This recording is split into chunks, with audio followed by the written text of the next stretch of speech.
Hey everyone. Tonight, we are going to follow the scent of something so familiar that most of us hardly stop to think about it anymore. A square of chocolate, resting quietly in its wrapper, feels ordinary enough.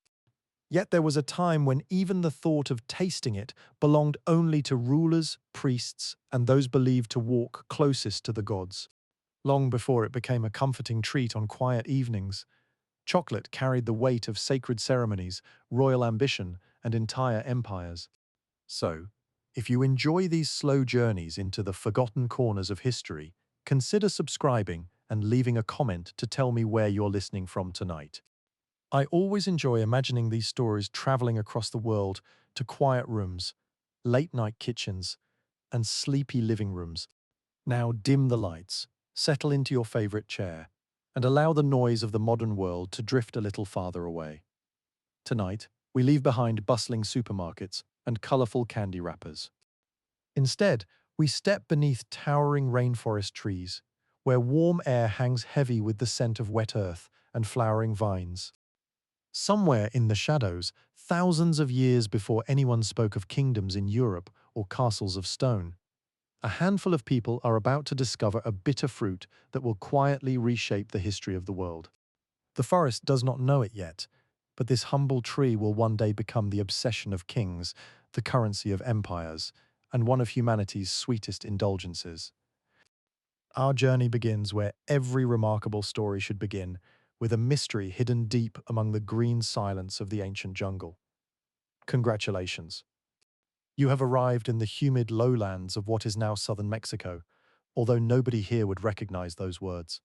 There are no borders, no printed maps, and no travelers carrying neat records of where one kingdom ends and another begins.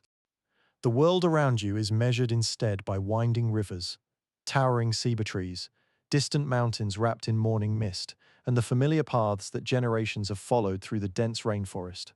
The air feels almost alive. Every breath carries the rich smell of damp soil, flowering orchids and leaves still glistening from the night's rain. Somewhere high above, unseen birds call through the thick green canopy, their voices echoing between branches draped with hanging vines. Tiny insects hum endlessly in the warm air, while monkeys shake distant limbs, sending small showers of leaves drifting toward the forest floor. It is a place that rewards patience. Nothing here reveals itself in a hurry. The greatest trees hide beneath layers of younger growth. Rivers twist unexpectedly through walls of vegetation. Even the animals seem to appear only after you have stopped searching for them. The rainforest asks every visitor to slow down, to listen, and to accept that nature keeps many of its secrets hidden until the proper moment. Among those secrets grows a tree that few people outside these forests will ever see for thousands of years. Its trunk is neither the tallest nor the strongest. Its branches spread quietly beneath the shade of much larger trees, protected from harsh sunlight by the thick canopy above. From the bark emerge curious pods, their surfaces rough and ridged, painted in shades of green, yellow, orange, and deep crimson as they slowly ripen. At first glance, they hardly seem remarkable. If you were searching for food, your attention might wander toward larger fruits hanging nearby. If you were looking for timber, this modest tree would offer little temptation. Yet hidden inside every pod rests something that will eventually cross oceans, finance wars, inspire inventions, and become one of the world's most desired flavors. For now, however, it remains simply another gift of the forest. The people who walk these lands do not call themselves famous. They have no idea that future historians will give them the name Olmec and describe them as the mother culture of much of ancient Mesoamerica. They wake before sunrise, tend small fields where maize, beans, and squash grow together, shape clay into sturdy vessels, and carve enormous stones with astonishing patience. Their villages rise beside rivers because rivers provide everything: fresh water, fish, fertile soil. Smooth transportation through forests so dense that traveling over land can take days longer than following the current. As dawn breaks, smoke begins curling gently from cooking fires. Families grind maize upon smooth stone slabs worn by countless hands before theirs. Children chase one another between simple homes built from wood, reeds, and packed earth. Elderly storytellers sit beneath shaded shelters, quietly watching another ordinary day begin. Nothing about this morning suggests that history is waiting nearby. The strange pods growing on those shaded trees have not yet become symbols of wealth. They are not currency. They are not diplomatic gifts. They are not luxuries reserved for rulers. They are simply part of the surrounding landscape. Perhaps someone first notices them after watching curious animals chew through fallen fruit. Monkeys seem particularly interested. Rodents gnaw the sweet white pulp surrounding the seeds before leaving the bitter kernels behind. Like many of humanity's greatest discoveries, the beginning is impossible to pinpoint with certainty. No single person records the moment. No witness writes down the experiment. History remembers only the result. At some point, someone gathers the pods. The thick shell is split open with careful blows from a stone blade. Inside lies pale, sticky pulp wrapped around rows of large seeds. The sweet flesh is pleasant enough, but it spoils quickly beneath the tropical heat. Left alone, it begins to ferment almost immediately, changing its scent day by day. Most people might have thrown everything away. Instead, someone chooses curiosity. The seeds are saved rather than discarded. They are spread beneath the warm sun to dry. Days later, they are roasted over glowing coals, filling the air with an aroma unlike anything produced by ordinary fruits. The smell is deep, earthy, slightly floral, carrying hints of nuts and smoke that drift gently through the village. Even then, they are not finished. The roasted seeds must be cracked open. Their brittle shells are removed by hand. The soft centers are placed upon smooth grinding stones and slowly crushed beneath steady pressure. The work takes time. Strong arms grow tired. Warm oils begin to seep from the crushed pieces, transforming rough fragments into a thick, dark paste that clings stubbornly to the stone beneath it. No one would mistake it for dessert. Its taste is powerful. Sharp, bitter, wild. Yet beneath that bitterness hides something strangely compelling, inviting another sip, another taste, another careful experiment. Before long, water is mixed with the paste. Perhaps herbs are added, perhaps crushed flowers, perhaps fiery peppers gathered nearby. Each village discovers slightly different combinations, guided by experience rather than written recipes. The drink that emerges bears almost no resemblance to the sweet chocolate known today. It is earthy instead of sugary, refreshing rather than creamy, complex rather than comforting. And somehow, despite its bitterness, it feels important. The people who prepare it do not think in terms of chemistry or nutrition. They have no words for alkaloids, fermentation, or flavor compounds. They understand the world through observation, memory, and tradition. If a certain method is repeated by grandparents and their grandparents before them, then there is probably wisdom hidden inside the practice. The forest has always rewarded careful attention, and so they learn to notice even the smallest changes. A pod picked too early produces seeds that never quite develop their full character. A fire that burns too hot leaves an unpleasant bitterness. Seeds dried too quickly lose something difficult to describe, while those allowed to rest beneath the warm tropical sun seem to awaken into a richer aroma. Every successful batch teaches another quiet lesson, until the preparation of cacao becomes less like ordinary cooking and more like a patient conversation with nature itself. As generations pass, the drink begins to find its place within the rhythm of community life. It is not something prepared every morning without thought. The work alone discourages carelessness. Harvesting, fermenting, drying, roasting, shelling, grinding, mixing, each step demands time, skilled hands, and considerable effort. Hours disappear before a single vessel is ready to drink.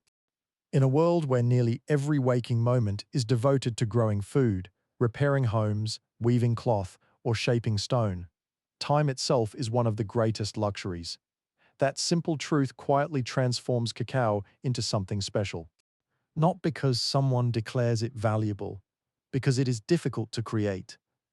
The greatest treasures of the ancient world are often those that require patience rather than wealth.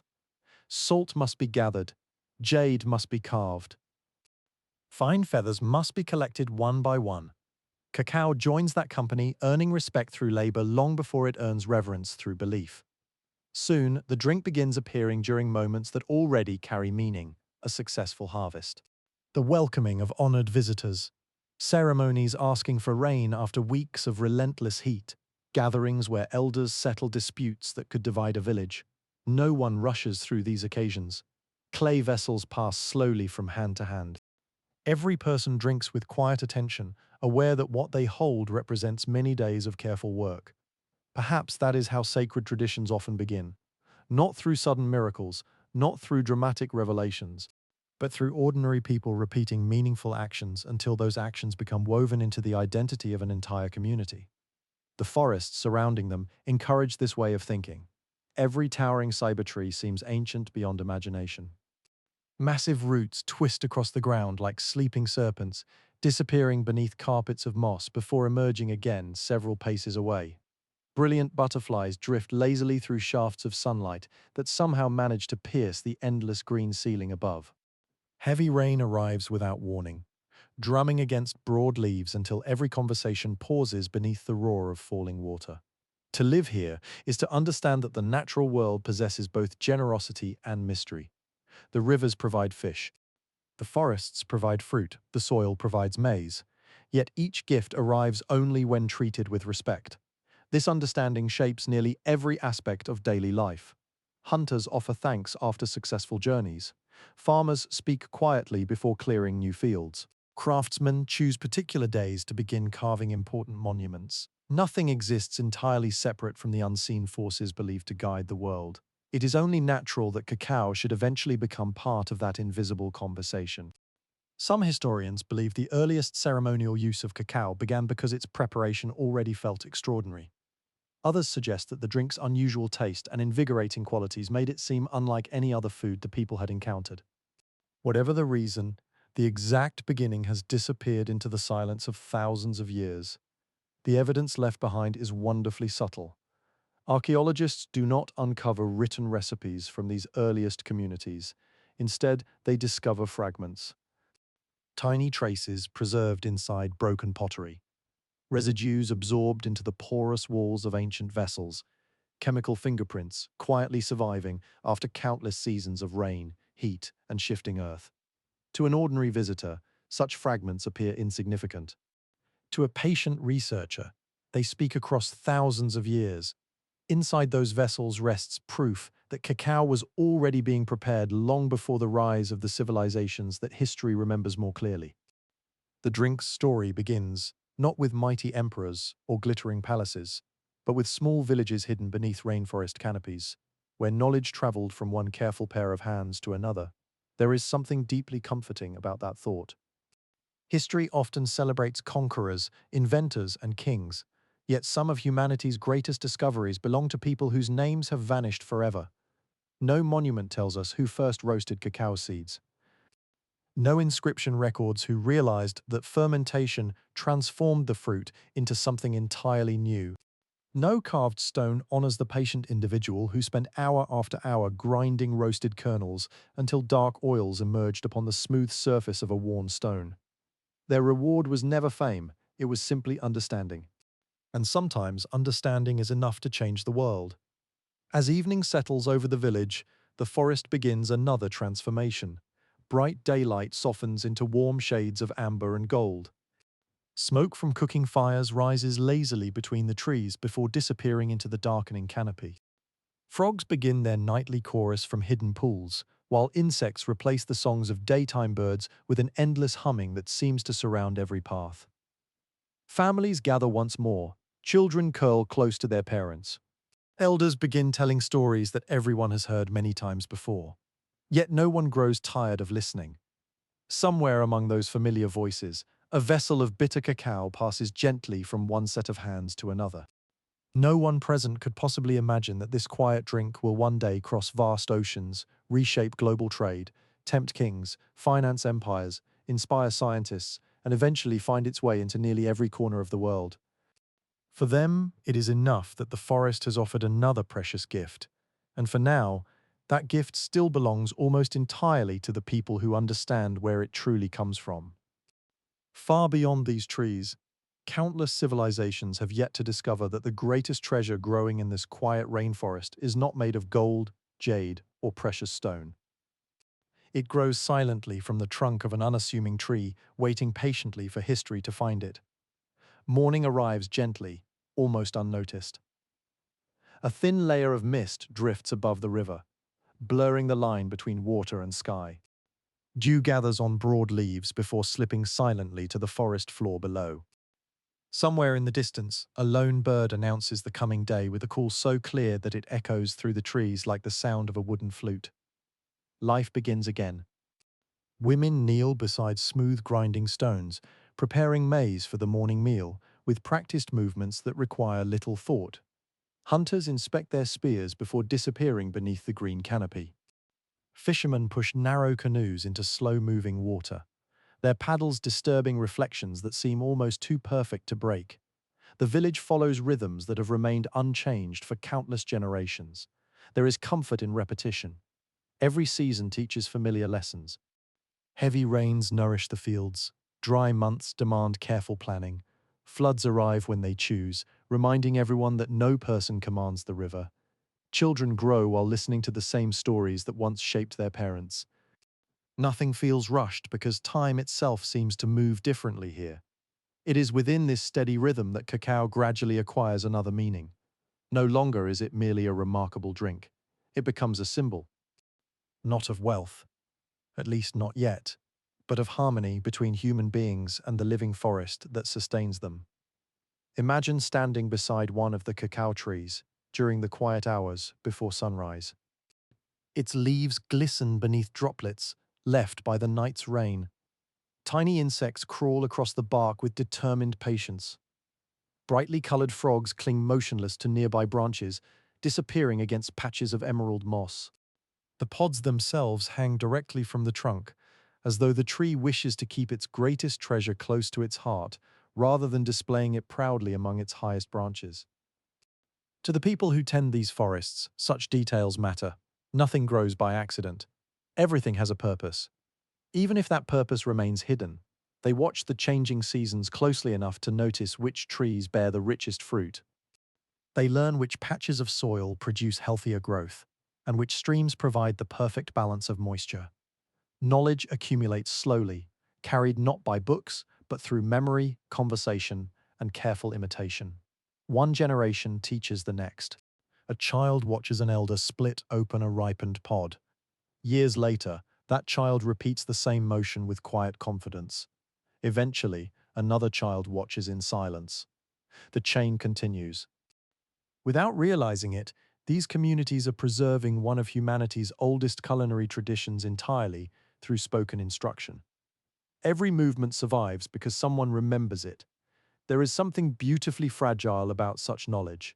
Unlike carved monuments, memories can disappear. Unlike clay vessels, stories can change. If enough generations forget, entire traditions vanish without leaving obvious traces behind. Perhaps that is why ceremonies become so important. Ritual has a remarkable way of protecting memory. When a particular drink is prepared only during meaningful occasions, every detail becomes easier to remember. The sequence of actions remains nearly unchanged because changing sacred customs feels dangerous. What begins as practical knowledge gradually becomes tradition, and tradition quietly transforms into identity. The people gathered around these vessels likely believe they are honoring forces far older than themselves. The towering trees, the generous rivers, the rains that arrive with astonishing power. The invisible spirits thought to move through every living thing. Cacao joins that sacred landscape not because it is sweet or pleasant, but because it demands cooperation between people and nature. Without the tree, there is nothing to harvest. Without careful hands, the seeds remain bitter and lifeless. Without patience, the transformation never happens. It is a lesson repeated again and again throughout history. The most extraordinary creations rarely appear through force alone. They emerge through partnership. As seasons become years and years become generations, villages begin exchanging more than simple goods. Stone tools travel along river routes. Decorative shells move inland from distant coasts. Bright feathers collected from tropical birds pass between communities as treasured gifts. Along with these objects travels knowledge itself. Someone visits relatives living several days away. They return having learned a slightly different way of roasting cacao. Another traveler discovers that adding fragrant flowers creates a gentler aroma. Elsewhere, someone experiments with herbs gathered from a nearby hillside. Little by little, the drink evolves. Not through sudden invention, but through hundreds of quiet improvements made by people who never expect history to remember their names. The rainforest, meanwhile, remains wonderfully indifferent. It continues producing new life with astonishing abundance. Towering strangler figs slowly embrace ancient trees over many decades. Bright blue butterflies drift through warm shafts of sunlight. Jaguars move silently beneath dense foliage, rarely seen but frequently imagined. Colorful macaws scatter bursts of scarlet and gold across the morning sky before vanishing once again into the endless sea of green. Human lives pass quickly, the forest remains. Perhaps that enduring presence encourages another powerful belief. Many ancient cultures understand trees not simply as plants, but as living bridges between different realms of existence. Roots disappear into the hidden earth, branches reach toward the heavens. The trunk stands between both worlds, steady and unmoving, despite storms that arrive year after year. The cacao tree, modest though it appears, shares in that quiet symbolism. Its fruit grows directly from the trunk itself, almost as though the tree is offering gifts from its own body. To modern eyes, this is merely an unusual botanical characteristic. To people living thousands of years ago, it may have seemed deeply meaningful. No written record tells us exactly what the earliest Olmec believed about cacao. Much of their spiritual world has disappeared into silence. Their voices survive only through fragments of carved stone, buried settlements, and the faint chemical traces left inside pottery vessels. Yet sometimes silence carries its own kind of wisdom. When archaeologists discover cacao residue inside containers that appear connected with ceremonial life, they begin assembling pieces of an ancient puzzle. Each discovery suggests that the drink occupied a place beyond ordinary nourishment. It belonged to moments when communities gathered not simply to eat, but to remember who they were together. That quiet significance will soon travel beyond the lands of the Olmec. Far to the southeast, new cities are slowly emerging. Stone temples begin rising above thick forests. Artists carve elegant symbols into fresh plaster. Astronomers lift their eyes toward the stars with growing curiosity. Another civilization is preparing to inherit the knowledge of cacao. And unlike the people before them, they will leave behind thousands of written words, painted vessels, and magnificent works of art. Through them, the story of chocolate will become clearer than ever before. The humble drink born beneath the rainforest canopy is about to enter an age of myth, ceremony, and divine creation, where cacao will no longer be respected merely as a precious gift of nature. It will become woven into the very story of how humanity itself came into being. The people who will one day be known as the Maya do not appear overnight, as though history simply turns a page and introduces a new civilization. They grow from centuries of shared traditions, borrowed knowledge, and countless small discoveries carried along rivers, forest paths, and trading routes that connect distant communities across Mesoamerica. Knowledge travels much like seeds.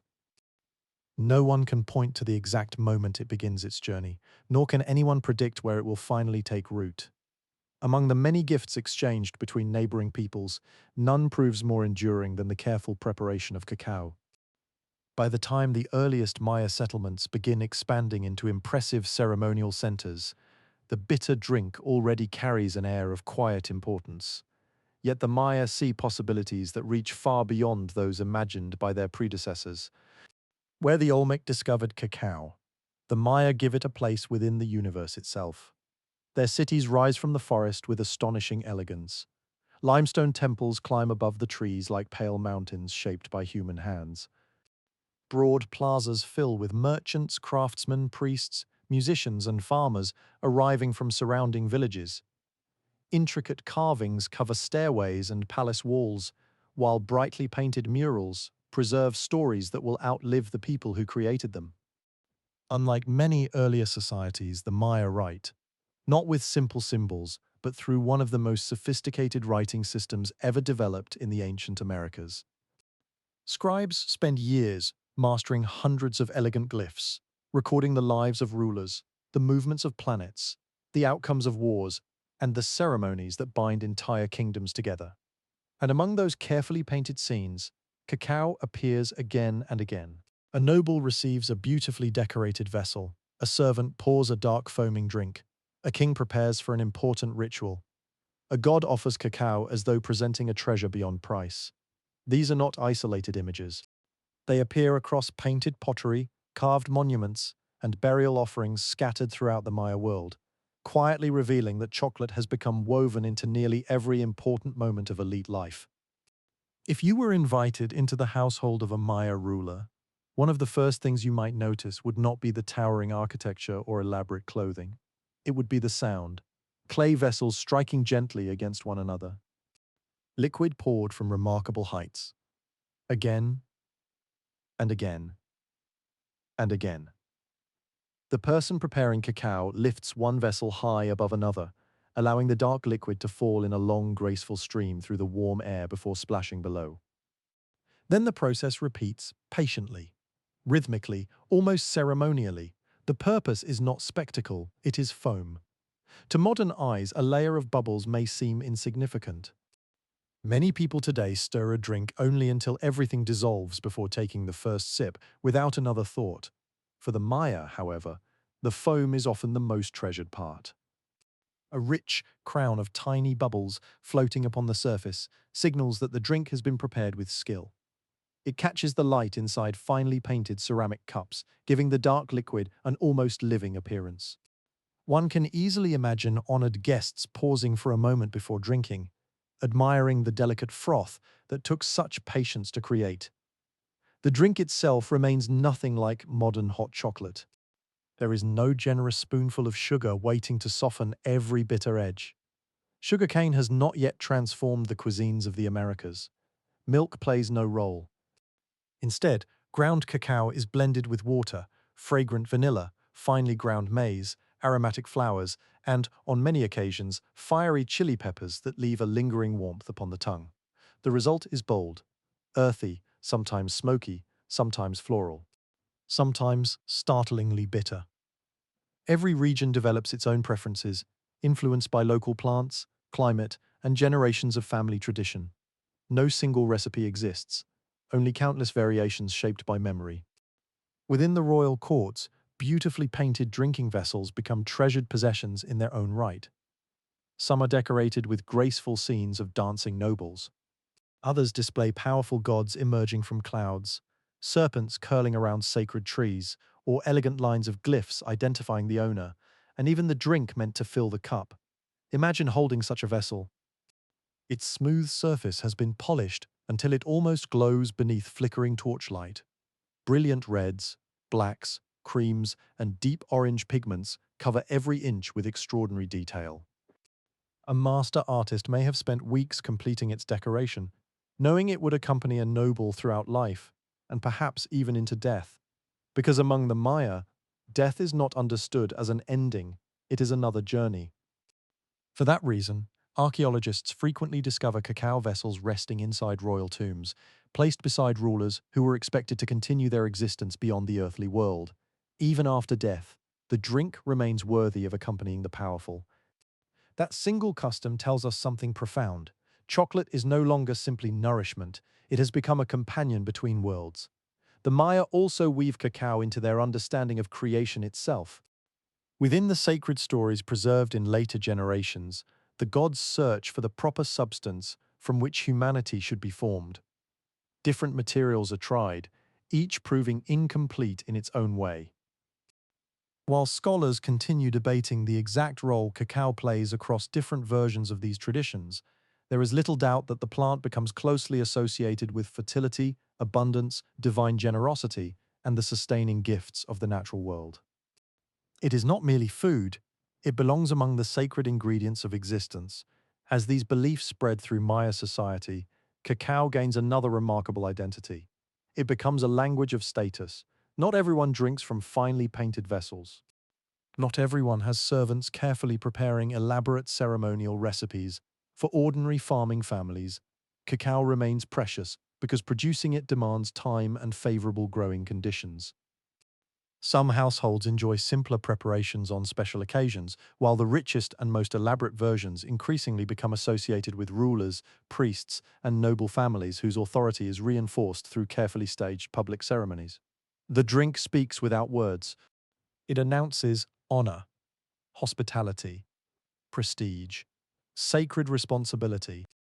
Long before crowns of gold dominate the imagination of distant continents, a beautifully prepared vessel of cacao already serves as one of the clearest symbols of privilege in the tropical forests of the Maya world. And as the centuries continue to unfold, another transformation quietly begins. The value of cacao will soon extend beyond temples and royal banquets. Before long, individual beans themselves will become so trusted, so respected, and so universally desired that people will begin using them for something few would ever expect. They will become money. The idea may seem unusual at first. Today, money is expected to be durable. We imagine coins struck from metal, printed paper notes, or invisible numbers moving between bank accounts with little more than the touch of a screen. Ancient societies, however, often placed value wherever trust could be found. Salt served as payment in some lands. Cowrie shells crossed oceans as currency in others. Carefully woven cloth, polished jade, and even livestock measured wealth in different corners of the world. The Maya discovered that cacao possessed many of the qualities good money required. It was desirable, recognizable, difficult enough to obtain that people respected its value. And because nearly everyone already understood its importance, there was little need to explain why a handful of beans could purchase everyday necessities. Imagine arriving at a lively marketplace shortly after sunrise. Mist still lingers above nearby fields, but the broad plaza is already filling with life. Farmers spread woven mats across the ground before arranging fresh vegetables in neat rows. Potters display smooth red bowls, still carrying the faint scent of kiln smoke. Hunters hang cured hides where the morning light reveals every careful stitch. Traders from distant communities unload colorful feathers, polished obsidian blades, seashell ornaments, fragrant herbs, and baskets woven so tightly they appear almost waterproof. The air is alive with conversation. Children weave between adults, laughing as they chase one another around stacks of baskets. Dogs wander hopefully from stall to stall in search of dropped scraps. Somewhere nearby, a musician coaxes a gentle melody from a wooden flute, while another keeps a slow rhythm upon a hollow drum. No one seems hurried. Business unfolds through conversation rather than urgency. People greet familiar faces before discussing trade.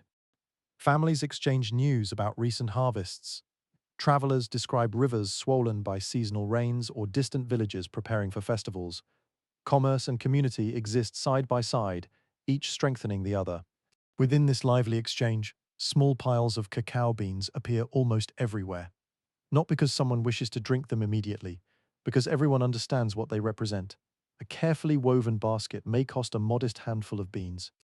A fine obsidian knife demands considerably more rare feathers, gathered from brilliantly colored tropical birds command an even higher price, their beauty reflecting weeks of dangerous journeys through dense forest. The beans themselves become silent promises. Each one represents the labor required to grow, harvest, ferment, dry, roast, and protect cacao until it reaches the marketplace. Every exchange acknowledges that effort. There is an elegance to such a system. Money is no longer something entirely separate from daily life. It is born directly from the land. Even children begin learning its value at an early age. They watch parents count beans carefully before making purchases. They notice that damaged beans are rejected while healthy ones remain acceptable. Through observation alone, they develop an instinctive understanding of fairness long before anyone attempts to explain economics. Of course, no system is perfect. Beans can spoil if neglected. Moisture encourages mold. Hungry insects occasionally discover hidden stores. Wise households, therefore, protect their cacao with remarkable care, storing it inside dry containers and checking frequently to ensure their small fortune remains safe. One can almost picture a respected merchant kneeling beside a woven basket at day's end, running weathered fingers gently through hundreds of carefully dried beans. He is not merely counting food, he is counting security, opportunity, the ability to provide for his family through another season. As trade expands across the Maya world, cacao travels astonishing distances. River canoes glide silently through tangled waterways carrying sacks of precious beans alongside pottery, salt, cotton cloth, and carved stone. Porters shoulder heavy burdens along narrow forest paths connecting settlements, separated by many days of walking. Every successful journey strengthens the invisible web linking distant communities together. With each exchange, cacao becomes something even greater than currency. It becomes connection. People living hundreds of miles apart may never speak the same local dialect or worship precisely the same patron gods. Yet both understand the worth of a healthy cacao bean, that shared understanding builds trust. Trust encourages trade. Trade encourages peace as often as conflict. History is full of wars fought over valuable resources, but it is equally shaped by peaceful exchanges that quietly bind strangers together. Cacao belongs to both stories. Its growing reputation reaches beyond village markets into the courts of powerful rulers, where gifts often carry meanings far deeper than simple generosity. When an honored guest arrives after weeks of difficult travel, ordinary food will not do. The occasion demands something worthy of remembrance. Servants prepare the finest cacao available, selecting only the healthiest beans.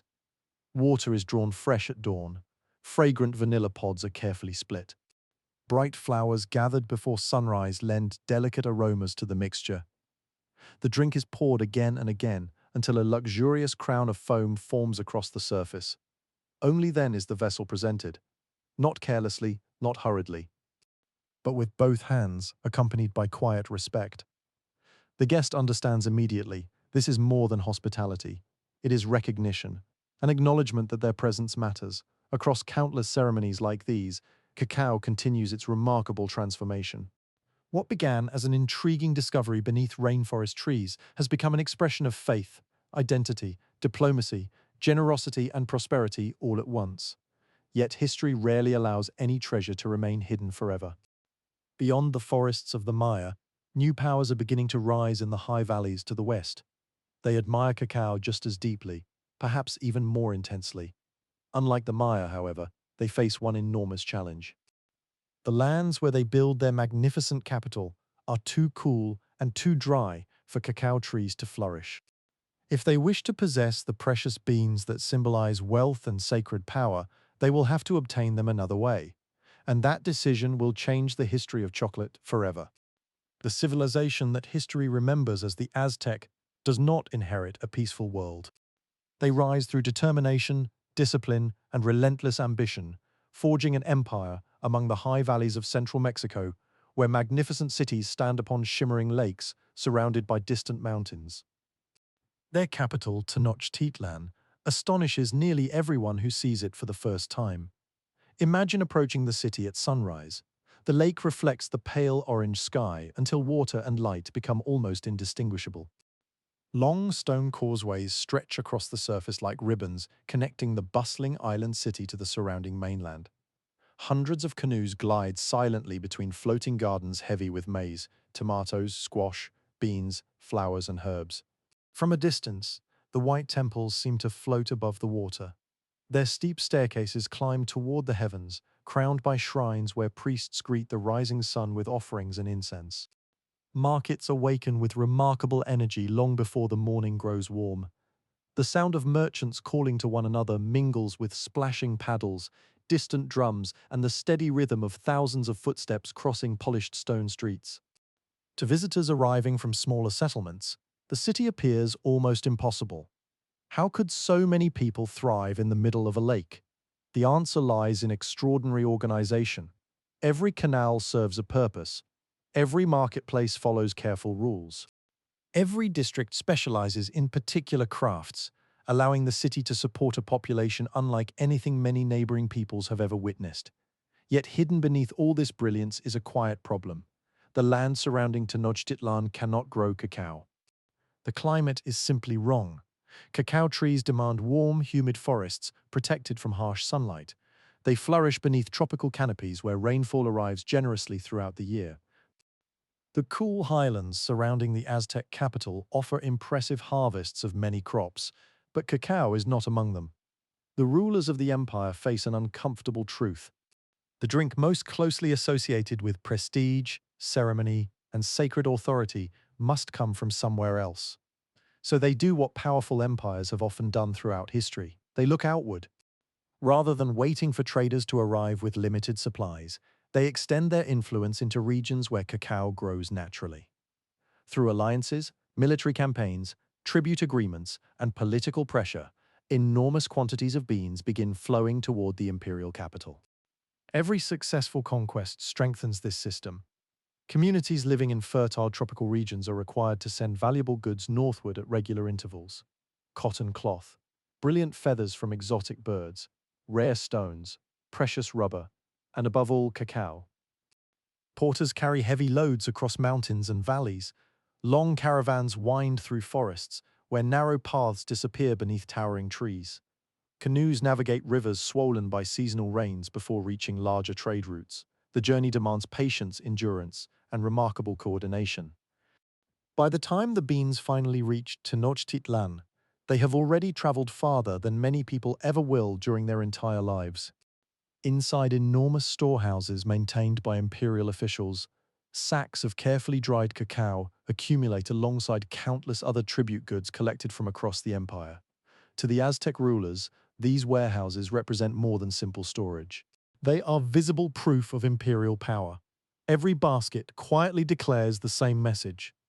The empire reaches this far. Its authority extends into distant forests. Its influence commands resources that nature itself refuses to provide locally. For ordinary citizens walking through the busy markets, cacao remains precious. Few people possess enough to drink elaborate preparations every day. Instead, the beans continue serving another important purpose. They become money. Not merely symbolic money. Actual currency accepted throughout much of the empire. Picture the great marketplace of Tlatelolco, neighboring Tenochtitlan, and among the largest commercial centers anywhere in the ancient world. The scale is astonishing. Thousands upon thousands of people gather beneath the open sky. Some arrive before dawn after walking for hours along dusty roads. Others steer canoes loaded with vegetables through canals that connect directly to the marketplace. Merchants display goods from nearly every corner of the empire, transforming the plaza into a living map of distant landscapes. The colors alone seem endless. Deep blue cotton cloth hangs beside brilliant scarlet feathers. Fresh green herbs fill woven baskets with sharp fragrances. Golden maize catches the sunlight. Smooth obsidian blades gleam like polished black mirrors. Pottery painted in vivid reds and creams waits beside carved wooden masks. Finely woven cloaks, medicinal plants, and delicate jewelry fashioned from jade and turquoise. Voices rise and fall in every direction. Someone bargains over a basket of tomatoes. Another inspects a beautifully woven cloak. Children stare wide-eyed at unfamiliar goods brought from lands they have never seen. Despite the size of the gathering, remarkable order prevails. Officials move quietly through the market, ensuring fair trade. Experienced merchants recognize one another by reputation. Disputes are settled according to established customs rather than sudden anger. Amid this extraordinary exchange, cacao beans pass discreetly from hand to hand. A modest meal may cost only a few. A finely crafted tool requires more. Luxury items demand considerably larger amounts. No stamped coin changes hands. No royal portrait appears upon metal. Instead, value rests inside small brown seeds that once grew beneath shaded rainforest trees hundreds of miles away. There is something almost poetic about the arrangement. An empire famous for monumental temples and disciplined armies quietly depends upon one of the smallest objects imaginable to keep its markets alive. People count the beans carefully, not because they are fragile, because every bean matters. A dishonest trader tempted to replace genuine cacao with cleverly carved imitations risks severe punishment. Historical accounts suggest that counterfeit beans occasionally appeared, some cleverly fashioned from clay or empty shells filled with dirt before being painted to resemble the real thing. Where valuable money exists, counterfeiters are never far behind. Even this small detail reminds us that cacao has completed a remarkable transformation. It is no longer simply a sacred drink. It has become an economic foundation. A farmer recognizes its worth, a merchant trusts it, a noble treasures it. An emperor demands it. Few plants in human history have ever occupied so many roles at the same time. And at the very center of this extraordinary world sits one man whose appetite for cacao will become legendary far beyond the borders of his empire. His name is Montezuma II. Centuries later, stories about him will drift across oceans, growing larger with every retelling. Some will describe unimaginable wealth. Others will exaggerate his daily habits until history and legend become almost impossible to separate. Like many powerful rulers, the real man is eventually hidden beneath layers of myth. Yet one detail appears again and again, his fondness for cacao. Whether every account is perfectly accurate matters less than the larger truth they reveal. To the Aztec court, chocolate is no ordinary refreshment. It belongs among the privileges of supreme authority, standing beside precious jade, elaborate featherwork, and shimmering gold. Imagine entering the emperor's palace. The noise of the marketplace fades behind thick stone walls. Servants move quietly through broad courtyards, filled with flowering plants and carefully swept pathways. Fountains murmur gently beneath the morning sun, cooling the warm air as fragrant smoke rises from burning copal incense. Nothing here happens by accident. Every gesture reflects order. Every ceremony reinforces power. Visitors wait patiently before approaching the ruler. Noblemen stand in carefully assigned places according to rank. Priests, warriors, diplomats, and trusted advisors each understand precisely where they belong. Within this carefully choreographed world, cacao occupies a place of remarkable honor. Servants carry finely painted vessels resting upon embroidered cloth. They approach with lowered eyes, presenting the drink with deliberate grace. The cups themselves are often crafted from precious materials or decorated with extraordinary artistry, reminding everyone that what they contain is reserved for those of exceptional status. The drink is served cool rather than steaming hot. Its surface shimmers beneath a thick layer of carefully raised foam. The aroma is unlike anything known in modern kitchens. Earthy cacao mingles with fragrant vanilla. A hint of crushed flowers lingers beneath the richer scent of roasted beans. Sometimes fiery chili awakens the nose before the first sip even reaches the lips. There is no comforting sweetness, no creamy softness, only a bold mixture that demands attention. To someone expecting modern chocolate, the first taste would probably come as a surprise, perhaps even a disappointment. The bitterness arrives first, then the deep roasted flavor. Only afterward do subtler notes begin revealing themselves: earth, fruit, wood, flowers, smoke, and faint natural sweetness hidden beneath everything else. It is a drink that rewards patience, rather fitting for a civilization that prizes discipline above comfort. Within the imperial court, cacao accompanies important conversations. Diplomatic envoys receive it as a sign of respect. Victorious commanders may be honored with specially prepared vessels after returning from successful campaigns. Religious festivals include elaborate offerings in which cacao appears beside flowers, incense, precious feathers, and carefully prepared foods. The drink seems capable of adapting to every meaningful occasion: celebration, negotiation, worship, remembrance, power. Each ceremony deepens its reputation. Yet even as emperors enjoy their beautifully prepared cacao, countless ordinary people remain connected to it in far humbler ways. Some cultivate the trees in distant tropical forests. Others harvest the ripened pods beneath humid canopies alive with birdsong and insects. Families spread fresh beans beneath the sun to dry. Workers carry heavy loads across rivers and mountain trails. Merchants negotiate prices in crowded markets. Porters climb steep roads beneath burdens that would exhaust most modern travelers. By the time a single cup reaches the emperor's hands, hundreds of unseen people have already contributed to its journey. None of them appear in royal paintings. Few are remembered by name. History often celebrates those who consume luxury, while forgetting those whose labor makes luxury possible. Chocolate is no exception. Among the priesthood, cacao acquires still deeper meaning. The Aztec understanding of the universe is shaped by balance. The sun rises because the gods continue their eternal struggle. The rains fall because sacred obligations are honored. Human beings survive because invisible forces remain in harmony. Nothing is taken for granted. Every harvest depends upon divine favor. Every successful season deserves gratitude. Within that spiritual landscape, cacao becomes more than a pleasant drink. It is an offering worthy of heaven itself. One of the most beloved figures in Aztec tradition is Quetzalcoatl, the feathered serpent. Unlike many fearsome deities associated with storms or war, Quetzalcoatl is remembered as a bringer of knowledge, craftsmanship, learning, and civilization. According to enduring tradition, it is he who gifts cacao to humanity, allowing ordinary people to share in something once belonging only to the divine. The story carries a quiet lesson: knowledge is precious. So are the gifts that improve human life. Yet every precious gift demands responsibility.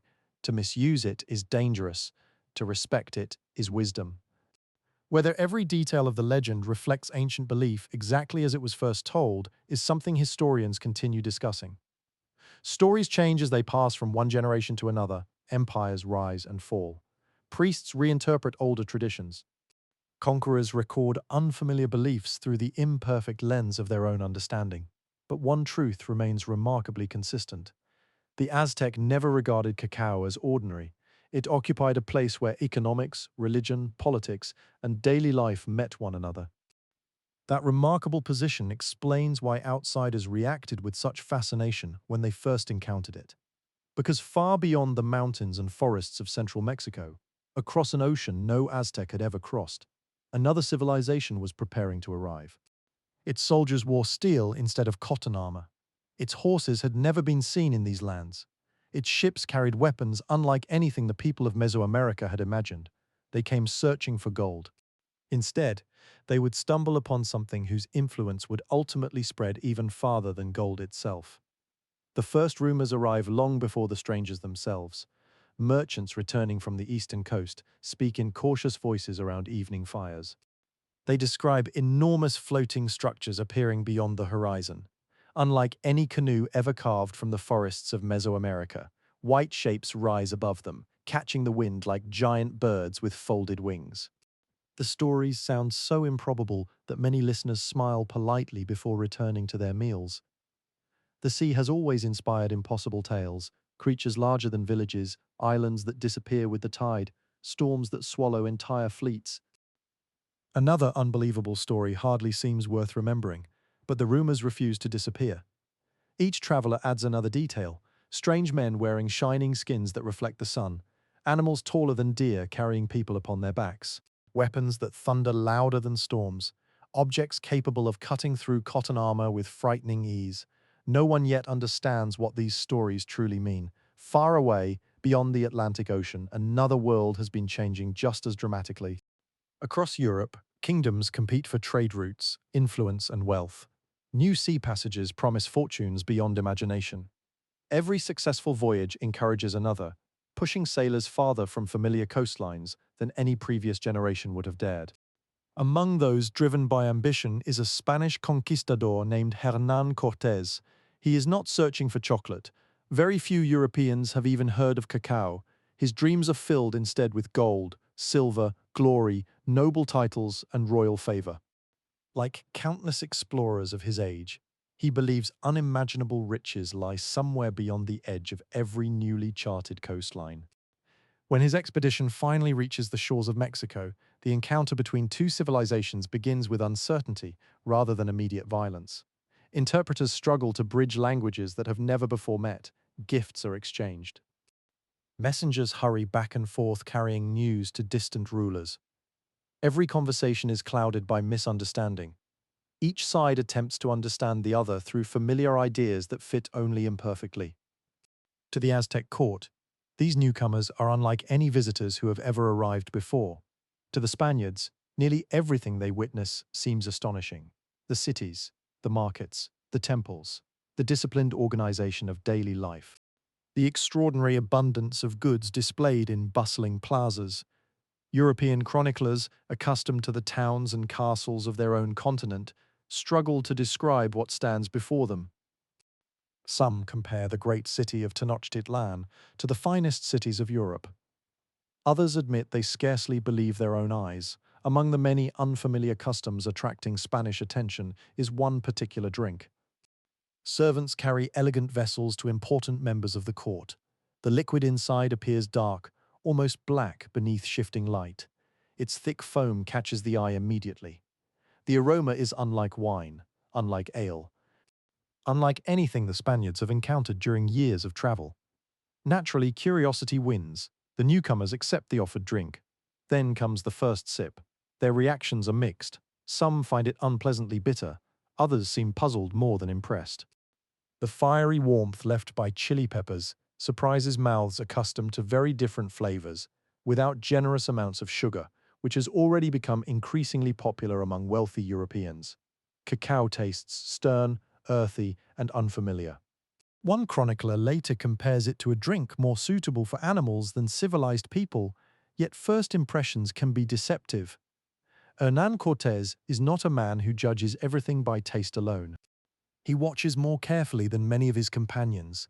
He notices who receives cacao. He notices when it is served. He notices the respect surrounding every carefully prepared vessel. Most importantly, he notices the beans. Everywhere he goes, people count them. Merchants accept them. Officials collect them. Households protect them. These small seeds perform a role far greater than ordinary food. To a man determined to understand the sources of imperial wealth, that realization is impossible to ignore. Gold is precious because people agree it is precious. The same is true here. Except the wealth rests inside baskets filled with dried cacao beans. Cortés quickly understands something that many of his fellow soldiers overlook. An empire does not merely possess valuable objects, it depends upon systems, roads, markets, tribute, agriculture, trade, currency. Cacao stands quietly at the center of several of those systems. Control the flow of beans, and one controls far more than a favorite drink. History often remembers dramatic battles, towering temples, burning cities. But empires are just as often won through careful observation. The conquistador studies the tribute lists presented to the emperor. Province after province sends goods toward the capital according to carefully established obligations. Among cotton garments, feathers, rubber, and precious stones appears the familiar entry once again: cacao. Not in tiny quantities, in astonishing abundance. Each shipment represents forests many days away from the capital, where farmers continue harvesting pods beneath humid tropical canopies, scarcely aware that events unfolding hundreds of miles away will soon reshape their lives forever. Meanwhile, Spanish soldiers begin carrying samples of cacao aboard their ships. At first, it attracts little excitement. It cannot compete with glittering gold ornaments or finely worked silver. No king commissions expeditions in search of bitter beans. No noble dreams of serving unsweetened cacao at royal banquets. The seeds seem almost ordinary beside the spectacular treasures filling the ship's holds. And yet, history has a curious habit of hiding its greatest revolutions inside the smallest cargo. The conquest that follows will forever alter the political landscape of Mesoamerica. Ancient kingdoms collapse, familiar trade networks are disrupted. New rulers impose unfamiliar laws, customs, and beliefs upon lands that had developed independently for countless generations. Amid all this upheaval, cacao begins another journey.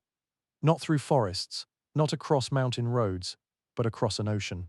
The beans leave the lands where generations of Olmec, Maya, and Aztec communities had treasured them. Ahead lies a continent that has never tasted chocolate. A continent that will soon transform it so completely that even those who first discovered cacao would scarcely recognize what it eventually becomes. The voyage across the Atlantic is long, uncertain, and often unforgiving. Wooden ships groan beneath the weight of cargo as restless waves rise and fall beneath them. Salt settles over every rope, sail, and plank. Fresh water grows stale inside heavy barrels. Storms arrive without warning, tossing entire vessels through darkness that seems endless beneath a sky hidden by rain. Among chests of silver, carved ornaments, unfamiliar plants, and carefully packed documents rest sacks of dried cacao beans. No sailor pays them much attention. They do not glitter beneath the sun. They cannot be forged into swords. They do not decorate churches or royal palaces. Compared with gold, they appear almost worthless. Yet history is quietly smiling, for hidden inside those plain sacks lies a future no one aboard can possibly imagine. When the first cacao reaches Spain, curiosity outweighs enthusiasm. The beans look unfamiliar. Their preparation appears unnecessarily complicated. Even after they are ground into a drink following methods observed in the Americas, the result confuses European tastes. The beverage is dark, cold, bitter, sometimes sharply spiced. To men and women accustomed to wine, ale, and lightly sweetened drinks flavored with honey, cacao feels almost hostile. Many simply wrinkle their noses after the first sip. Some politely refuse another. Others wonder why such a strange drink should receive so much admiration in distant lands. Had history ended there, chocolate might have remained little more than an interesting curiosity collected alongside countless other exotic plants arriving from overseas. Fortunately for chocolate, someone decides to experiment. No surviving document tells us exactly who deserves the credit. Some historians suggest Spanish monks. Others point toward noble households. Still others believe women living inside colonial convents in New Spain quietly transformed the recipe through years of practical experience. The truth has disappeared into history. What remains is the result. Instead of preparing cacao exactly as the Aztec had done, someone reaches for another precious ingredient that has become increasingly available through Spanish trade: sugar. The change seems almost insignificant. A spoonful disappears into the dark liquid. The bitterness softens. Suddenly, hidden flavors emerge. Gentle fruit notes, hints of flowers, warm roasted aromas no longer buried beneath sharp edges. Encouraged by success, another hand reaches for cinnamon. Its sweet fragrance drifts upward with the steam. Then vanilla, already familiar from the Americas but now appreciated in an entirely different way. Some recipes remove the fiery chili peppers altogether. Others heat the drink instead of serving it cool. Each small adjustment pushes cacao farther away from its ancient origins. Not violently, not all at once, but little by little, cup after cup, kitchen after kitchen, until an entirely new drink is born. Imagine a quiet convent kitchen somewhere in colonial Spain. Morning sunlight filters softly through narrow windows, painting warm rectangles across worn stone floors. Copper pots hang neatly from wooden beams darkened by years of cooking fires. Shelves hold earthen jars filled with precious spices gathered from lands stretching farther than previous generations could have imagined. A nun stirs a small pot over gentle heat. The rich aroma slowly fills the room. Gone is the sharp scent that once surprised Spanish soldiers in the court of Montezuma. In its place rises something softer, warmer, comforting. The fragrance wraps itself around the senses before the first sip even reaches the lips. She tastes the mixture, pauses, adds another small spoonful of sugar, stirs again. The result is extraordinary. For the first time, European tastes and American cacao seem to understand one another. The transformation spreads quietly through noble households. Members of the Spanish aristocracy begin requesting the drink during private gatherings. Elegant porcelain cups replace painted Maya vessels. Silver serving trays replace woven mats. Delicate embroidered cloths appear beneath steaming cups, whose contents would have seemed almost unrecognizable to the people who first cultivated cacao beneath rainforest trees. Chocolate has crossed an ocean. Now it crosses a cultural boundary just as profound. Its meaning changes. Once associated primarily with sacred ceremonies, imperial tribute, and ancient gods, it gradually becomes linked with refinement, comfort, and aristocratic luxury. Yet one important detail remains unchanged. It is still extraordinarily expensive. Sugar itself is costly. Imported spices command astonishing prices. Cacao must travel thousands of miles before reaching European ports. Preparing the drink requires skilled servants and considerable time. All these factors combine to keep chocolate far beyond the reach of ordinary people. For now, it belongs almost exclusively to the wealthy. Spanish nobles guard their newest indulgence with remarkable discretion. Visitors are offered the drink only under appropriate circumstances. Recipes circulate within influential families rather than among common taverns. Merchants recognize the growing demand, but understand that supply remains limited. For nearly a century, Spain enjoys a remarkable advantage. Much of Europe knows almost nothing about this curious beverage, quietly captivating the Spanish court. One might imagine whispered conversations unfolding behind palace walls. Have you tasted it? They say it comes from the New World. It is unlike any drink I have ever known. It is terribly expensive. Then perhaps it is worth trying. Luxury has always possessed a certain magnetism. The rarer an object becomes, the more intensely people desire it. Chocolate fits this pattern perfectly. It arrives wrapped not only in rich flavor, but also in mystery, a drink from distant forests. Prepared according to closely guarded methods. Enjoyed by kings, queens, bishops, and noble families. Its reputation grows even among those who have never tasted a single drop. Inevitably, secrets refuse to remain secrets forever. Merchants travel. Diplomats marry across royal families. Priests carry customs from one country to another. Recipes are copied. Servants change employers. Before long, whispers escape Spain and drift across Europe. Italy hears of the remarkable drink. France grows curious. England begins asking questions. The age of chocolate, as Spain's hidden treasure, is quietly drawing to a close. Soon, the beverage that once belonged only to rainforest ceremonies and imperial courts will find itself welcomed into the glittering palaces of Europe. And there, surrounded by powdered wigs, velvet gowns, crystal chandeliers, and candlelit salons, chocolate will become the newest obsession of kings and queens who have never seen the forests where its remarkable story first began. The first royal court outside Spain to fall completely under chocolate's quiet spell is France. The journey begins not with merchants, but with marriage. When Maria Theresa of Spain leaves her homeland to marry King Louis XIV, she carries more than elegant gowns, jeweled possessions, and carefully packed furniture. Hidden among the habits of the Spanish court is another treasure that cannot be locked inside a wooden chest. A taste, an expectation, a daily ritual. Chocolate accompanies her across the Pyrenees just as faithfully as any servant. The French court watches with curiosity. Versailles is already becoming one of the grandest royal residences in Europe, a place where appearance often carries as much importance as reality itself. Every gesture is observed, every fashion is copied. Every preference shown by the king or queen quickly becomes the latest obsession among nobles eager to display refinement. When Maria Theresa asks for chocolate, people notice. When she drinks it regularly, they become curious. When whispers spread that she cannot imagine beginning the day without it, curiosity slowly transforms into imitation. That is often how luxury travels, not through necessity, through admiration. Soon elegant porcelain cups begin appearing upon polished tables inside gilded rooms, where mirrors reflect hundreds of dancing candle flames. Rich velvet curtains soften the winter cold, while servants move silently between noble guests, carrying silver trays upon which steaming chocolate waits beneath delicate layers of foam. Outside the palace walls, ordinary people continue living much as they always have. Farmers rise before dawn, millers grind grain beside rushing rivers, blacksmiths hammer glowing iron beneath showers of sparks. Most will never taste chocolate, its cost alone keeps it beyond imagination.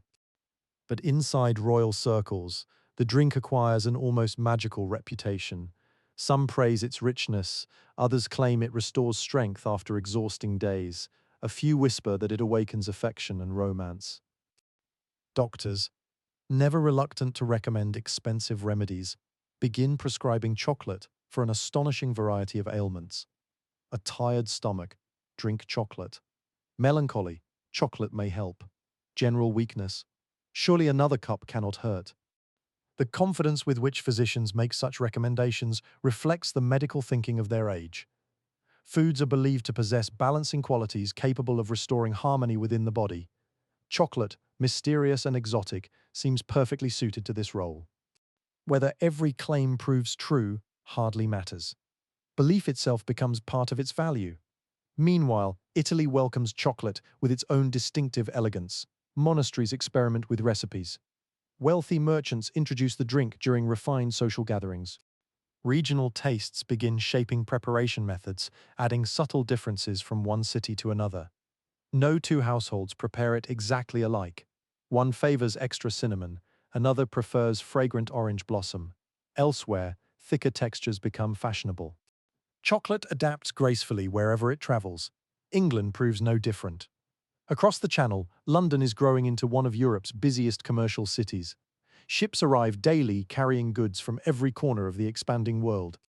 Coffee has already begun transforming urban life by giving people new places to gather, debate, exchange information, and conduct business.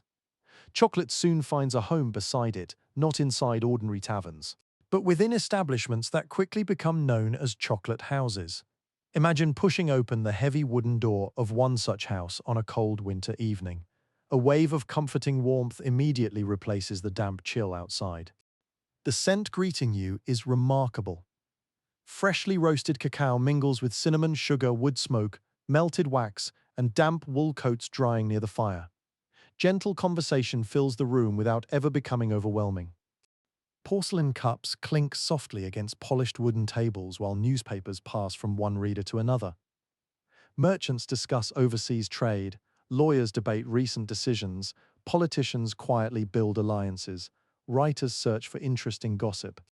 Unlike noisy alehouses where laughter often grows louder as the evening progresses, chocolate houses cultivate an atmosphere of measured conversation. People arrive not simply to drink, they arrive to think. Some remain for hours, one cup becomes two, then three. Outside, London's streets echo with the rattling wheels of horse-drawn carriages splashing through muddy roads. Chimneys release endless columns of smoke into grey skies. Church bells mark the passing hours, while river barges continue moving along the Thames. Inside, however, time seems almost suspended. Steam rises gently from every cup. The bitter drink born beneath tropical rainforest canopies has become the preferred companion of philosophers, businessmen, noblemen, and ambitious politicians thousands of miles from the forests where cacao first grew wild. One famous visitor is Samuel Pepys. His detailed diary offers future generations an extraordinary glimpse into everyday life during Restoration England.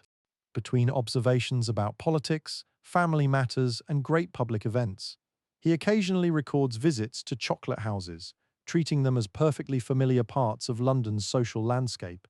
Such casual mentions reveal something remarkable. Chocolate is no longer a novelty. It has become part of ordinary conversation among those wealthy enough to afford it. One establishment eventually grows particularly famous, White's. It begins as a fashionable chocolate house before gradually evolving into one of Britain's most exclusive gentlemen's clubs. Membership itself becomes a symbol of privilege. Inside its elegant rooms, fortunes are discussed, political strategies quietly shaped, reputations built and sometimes destroyed, all while cups of rich chocolate circulate among influential guests. How extraordinary that a drink once prepared beneath the shade of rainforest trees now accompanies conversations capable of influencing kingdoms. Yet, despite all this growing popularity, one stubborn problem refuses to disappear. Chocolate remains painfully expensive. Every cup still depends upon beans harvested thousands of miles away. Every recipe demands costly sugar. Preparation remains labor-intensive. Grinding roasted cacao into a smooth paste requires considerable effort, and even skilled servants struggle to produce a perfectly refined texture. Tiny particles often remain suspended within the drink, creating a slightly gritty sensation unfamiliar to modern tastes. No matter how fashionable chocolate becomes, it is still a luxury. Only the wealthiest households can enjoy it regularly. The dream of making chocolate available to ordinary families remains exactly that, a dream. But history has reached another turning point. Far to the north in the Netherlands, an inventive chemist is about to look at cacao with entirely different eyes. Where kings see luxury, where merchants see profit, where physicians see medicine, he sees a problem waiting to be solved. And with one remarkable invention, he will begin transforming chocolate from the exclusive pleasure of courts and palaces into something the wider world can finally afford. The man who changes the future of chocolate is not a king. He does not command armies. He does not inherit vast plantations or rule over distant colonies. Instead, he spends his days surrounded by tools, experiments, and careful observation. His name is Coenraad Johannes van Houten. He lives in the Netherlands during an age when Europe is changing faster than ever before. Steam engines are transforming industry. Factories rise beside rivers. Machines begin replacing countless hours of exhausting manual labor. Every inventor seems to ask the same question. How can this be made better? How can this be made faster? How can this be made available to more people? Chocolate presents exactly that sort of challenge. Although its popularity continues growing among wealthy Europeans, preparing it remains frustratingly difficult. Imagine standing inside a fashionable kitchen during the early part of the 19th century. A servant begins long before breakfast. Roasted cacao beans must first be ground into a thick paste. The work demands strength as much as patience. Warm oils slowly emerge from the crushed beans, coating every surface with a rich, sticky layer. Next comes mixing, then heating, then stirring. Even after all this effort, the finished drink often refuses to behave. Natural cocoa butter remains trapped inside the paste, making the liquid heavy and oily. Small particles drift through every cup, settling slowly toward the bottom unless stirred again and again. Some people accept these imperfections, others simply consider them part of chocolate's character. Van Houten does not. He believes the problem can be solved. Rather than asking how to make chocolate sweeter or more fashionable, he asks a different question entirely. What if the fat could be separated from the rest of the bean? The idea seems surprisingly simple. Putting it into practice is anything but. Countless experiments eventually lead to an extraordinary invention, a powerful hydraulic press. Its purpose is straightforward: apply tremendous pressure to roasted cacao, force much of the natural cocoa butter out, leave behind a dense, dry cake that can later be ground into an astonishingly fine powder. The result changes everything. For the first time, chocolate becomes dramatically easier to prepare. Instead of wrestling with thick, oily paste, people can simply mix smooth cocoa powder into hot water or milk. The drink becomes lighter, cleaner, and far more consistent from one cup to the next. Yet Van Houten is not finished. He notices another problem.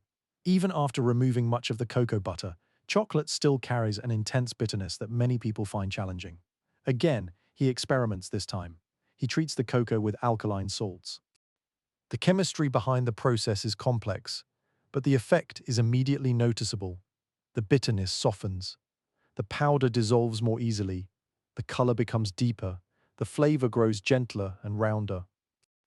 To this day, the method remains widely known as Dutch processing. Few inventions seem dramatic while they are happening. No cheering crowds gather outside Van Houten's workshop. No church bells ring.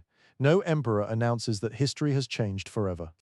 Yet quietly, almost invisibly, chocolate begins leaving behind its identity as an exclusive luxury. Factories quickly recognize the possibilities. Machines can now process cacao more efficiently than ever before. Production costs slowly begin falling. More shops can afford to sell chocolate. More families can imagine purchasing it. For centuries, chocolate has belonged almost entirely to royalty, wealthy merchants, bishops, aristocrats, and privileged households.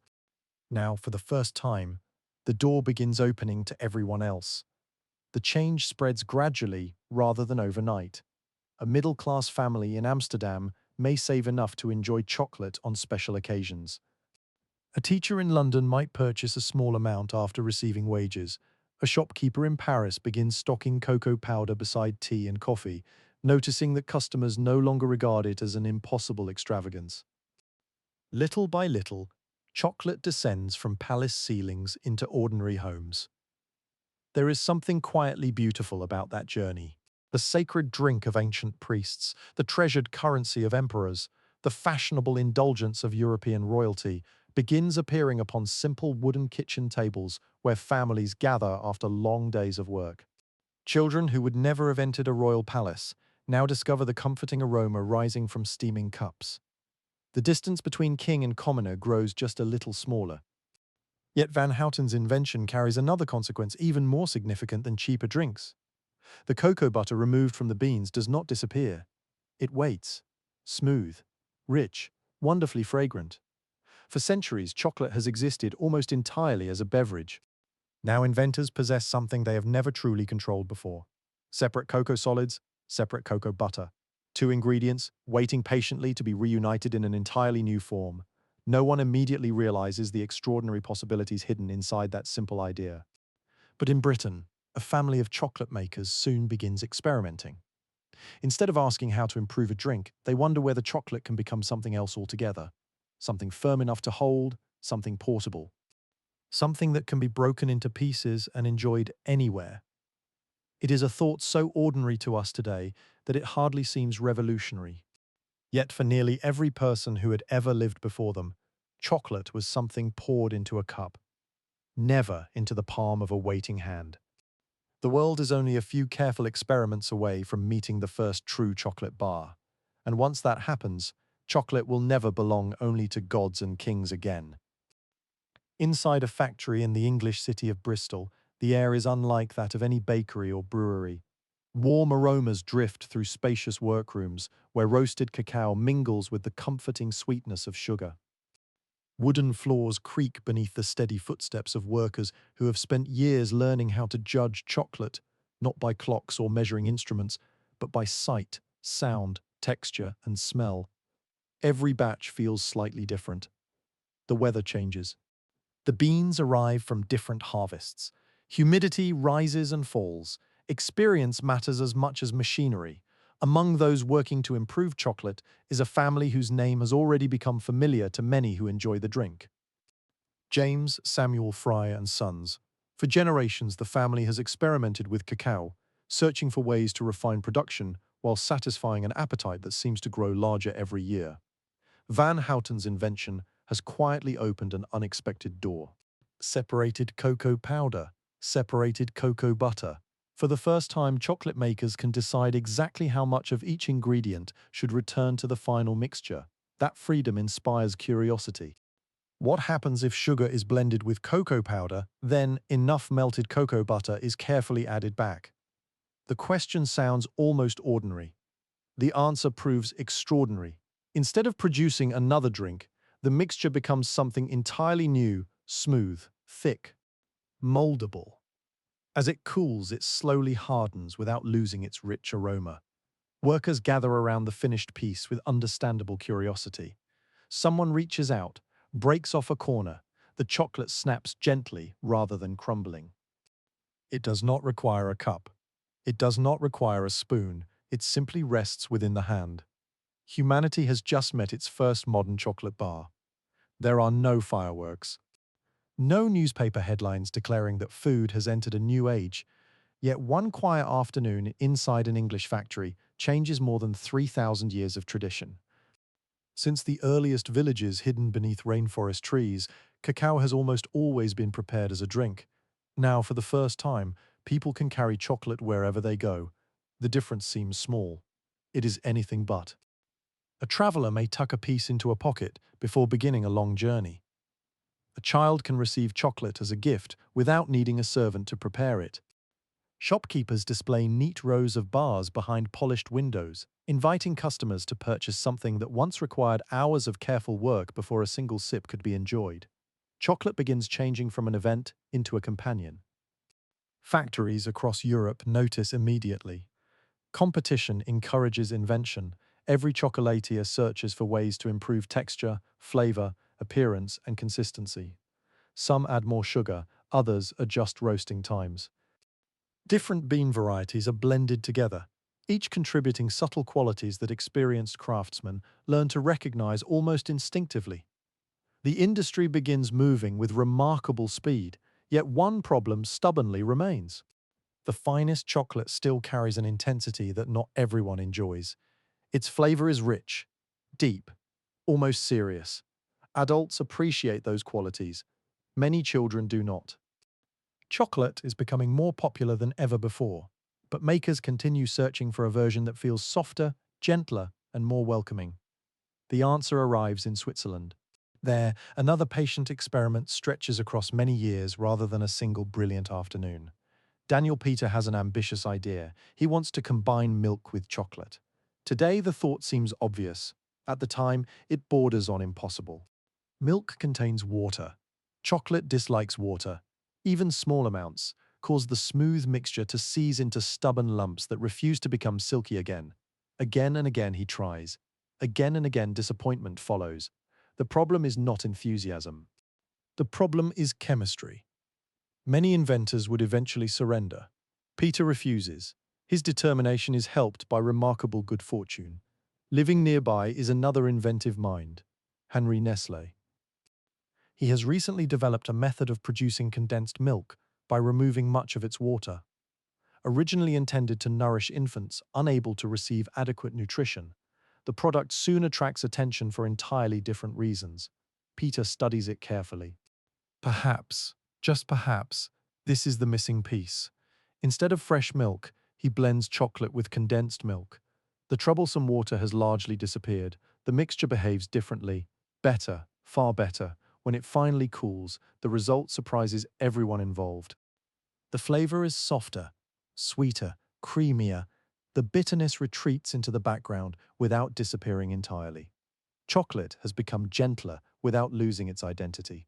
Milk chocolate is born. The invention spreads astonishingly fast.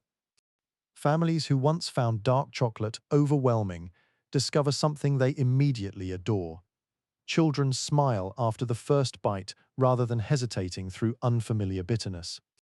Adults appreciate its comforting richness, especially during cold evenings when warm drinks and simple pleasures feel especially welcome. Demand grows almost overnight, factories expand, new recipes appear. Chocolate is no longer simply a luxury enjoyed occasionally. It is becoming part of everyday life, yet Switzerland has one more gift waiting for the world. A chocolatier named Rodolphe Lindt spends countless hours searching for perfection. He believes even the finest chocolate available still feels slightly rough upon the tongue. Tiny particles remain. The texture, though pleasant, can become even better. One evening, according to the story most often repeated, a remarkable accident occurs. His mixing machine continues running far longer than intended. Instead of stopping after several hours, it works throughout the entire night. When Lindt returns the following morning, he expects disappointment. Perhaps the chocolate has burned. Perhaps it has hardened into something unusable. Instead, he discovers magic. The continuous movement has gently polished every tiny particle within the mixture. The chocolate feels astonishingly smooth, velvety, luxurious. It melts gracefully rather than breaking apart into coarse fragments. The process eventually becomes known as conching, named after the shell-shaped vessel in which the chocolate is worked. To modern consumers, smooth chocolate feels perfectly ordinary. Few stop to consider that someone once devoted years of patient experimentation to achieving that sensation. Yet every silky square enjoyed today carries the quiet legacy of Lindt's persistence. Within only a few decades, chocolate has undergone a transformation unlike almost any other food in history. The sacred drink of rainforest ceremonies has become a refined beverage for European courts, then a solid bar, then milk chocolate, then smooth, melt in the mouth perfection. The pace of change is breathtaking, but an even greater revolution is waiting across the Atlantic Ocean. There, an ambitious businessman will dream not of making the finest chocolate in the world, but of making sure that almost every family can afford to taste it. And in doing so, he will help turn chocolate from the privilege of a fortunate few into one of the most beloved foods on earth. Across the Atlantic Ocean, in the rolling countryside of Pennsylvania, another chapter quietly begins. There are no ancient temples here, no rainforest heavy with mist, no priests lifting painted vessels toward the heavens. Instead, broad fields stretch beneath open skies, interrupted by tidy farmhouses, wooden fences, and long railway lines carrying the promise of a rapidly changing nation. The United States is growing with astonishing speed, factories multiply. Railroads stretch farther west every year. Cities expand as millions of newcomers arrive, hoping to build better lives. Industry has become the language of progress. Among the countless entrepreneurs dreaming of success is a man named Milton Snavely Hershey. His early life offers few hints that he will one day become one of the most recognizable names in the history of chocolate. Like many ambitious businessmen, he experiences failure before success. Several ventures collapse. Money disappears almost as quickly as it is earned. Each disappointment would have convinced many people to abandon their dreams altogether. Hershey refuses. Failure, he believes, is simply another teacher. Eventually, he finds success making caramel. His business grows steadily, attracting loyal customers who appreciate consistent quality and fair prices. By most standards, he has already achieved everything a businessman might reasonably desire. He could remain comfortably in the caramel trade for the rest of his life. Few would question the decision. Then comes a journey that changes everything. At the World's Columbian Exposition in Chicago, visitors from around the globe gather to celebrate industry, invention, science, and culture. The exhibition dazzles guests with electric lights, enormous buildings, remarkable machines, and products unlike anything many have ever seen. Walking through the exhibition halls, Hershey encounters German chocolate-making machinery. He stops, he watches. Large rollers crush roasted cacao with astonishing efficiency. Refining machines transform rough mixtures into smooth chocolate ready for molding. What once required exhausting manual labor now unfolds through carefully engineered precision. Most visitors admire the equipment before moving on. Hershey does not. He sees possibility. He understands something that many skilled European chocolatiers have little interest in pursuing. Switzerland may produce finer chocolate. Belgium may craft more luxurious recipes. But there is another challenge waiting to be solved.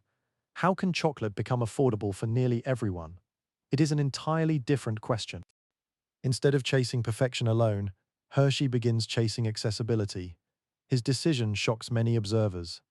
He sells his successful caramel business. Friends question his judgment. Business associates wonder whether he has lost confidence in a thriving company. Why abandon certainty for risk? Why exchange dependable profits for an industry already crowded with experienced competitors? Only Hershey seems completely certain. Chocolate, he believes, represents the future.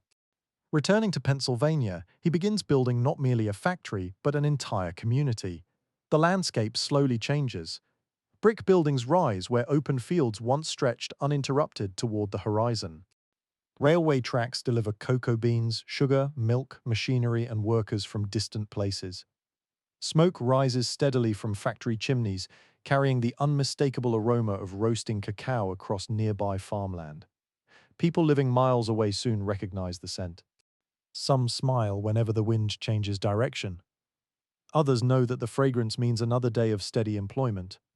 Around the factory, an entire town gradually takes shape.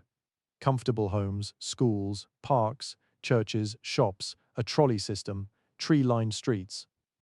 Unlike many industrial towns, darkened by overcrowding and harsh working conditions, Hershey hopes to create a place where families can enjoy stable lives alongside meaningful work. Whether every aspect of that vision succeeds perfectly is open to historical debate. Yet the ambition itself remains remarkable. Chocolate is no longer simply a product, it becomes the foundation of an entire community. Even the streets reflect the town's unusual identity. Chocolate Avenue, Cocoa Avenue, the names sound almost whimsical.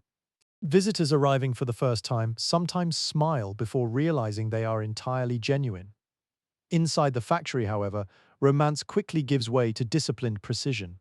Mountains of cocoa beans arrive after long voyages from tropical regions. Each shipment is inspected carefully. Quality cannot be left to chance. Workers roast the beans under carefully controlled conditions, knowing that even slight differences in temperature influence the finished flavor. The shells are removed, the nibs are crushed. Grinding stones and powerful machinery transform rough fragments into smooth chocolate liquor. Sugar joins the mixture, milk, additional cocoa butter. Every stage follows procedures refined through years of experience. The goal is consistency. A child purchasing a Hershey bar next month should enjoy the same familiar taste as someone buying one today. That promise becomes one of the company's greatest strengths. Soon production reaches a scale previously unimaginable. Conveyor belts carry endless rows of chocolate. Fresh bars emerge from molds in perfect formation before continuing toward wrapping stations where gleaming foil and printed paper transform them into finished products ready for shipment. Workers no longer measure success one tray at a time. They measure it by the thousands, then by the hundreds of thousands, eventually by the millions. For the first time in history, chocolate is no longer reserved for aristocrats, wealthy merchants, or fashionable salons. An ordinary factory worker can purchase a chocolate bar after receiving wages, Children save small coins for weekend treats. Families include chocolate among everyday groceries rather than special ceremonial purchases. The transformation is astonishing when viewed across the full sweep of history. Thousands of years earlier, cacao had been offered to gods beneath rainforest canopies. Later, emperors guarded it as imperial wealth. European kings served it beneath crystal chandeliers. Now, a railway conductor unwraps a chocolate bar during a short lunch break. A schoolgirl shares pieces with her younger brother while walking home. A young couple buys one to divide between them during an evening stroll. Chocolate has completed one of the greatest social journeys any food has ever experienced. It belongs not only to kings, it belongs to everyone. Yet success has a curious habit of attracting competition. Across the United States, other entrepreneurs watch Hershey's remarkable achievements with growing interest. Some admire him, others hope to surpass him. Before long, entirely new chocolate companies will emerge, each introducing creations that future generations will recognize instantly. The age of the great chocolate makers has only just begun. One of the first great rivals arrives from another family, determined to build something lasting. Their name is Mars. Like Hershey, they understand that chocolate is no longer a curiosity reserved for elegant drawing rooms. It has become part of everyday life, and everyday life offers opportunities far greater than the occasional luxury enjoyed by kings. Frank Mars spends years studying what people truly enjoy. He notices that customers do not simply crave sweetness. They crave variety. Some prefer caramel, others enjoy soft nougat. Many love roasted nuts. Why should chocolate always stand alone? Why not allow it to embrace other flavors instead? The question seems simple. Its answer reshapes confectionery forever. Factories begin producing bars layered with textures rather than relying upon chocolate alone. Soft centers meet crisp coatings. Caramel stretches gently beneath every bite. Roasted peanuts add satisfying crunch where once there had been only smooth sweetness. Chocolate becomes not merely an ingredient, it becomes the stage upon which countless other flavors perform. Customers respond with enthusiasm. Shopkeepers quickly discover that people who purchase one chocolate bar often return eager to try another variety. Every successful invention inspires competitors to imagine something even more creative. The chocolate industry enters an age of remarkable imagination.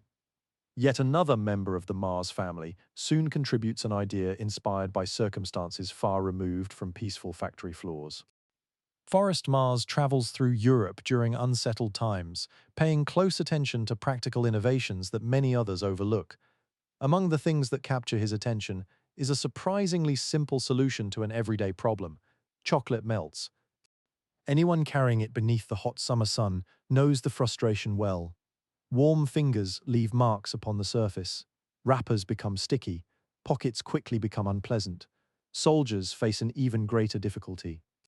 They require food capable of surviving long marches beneath unforgiving conditions. In Spain, Forrest observes small chocolate pieces coated with a thin shell of hardened sugar.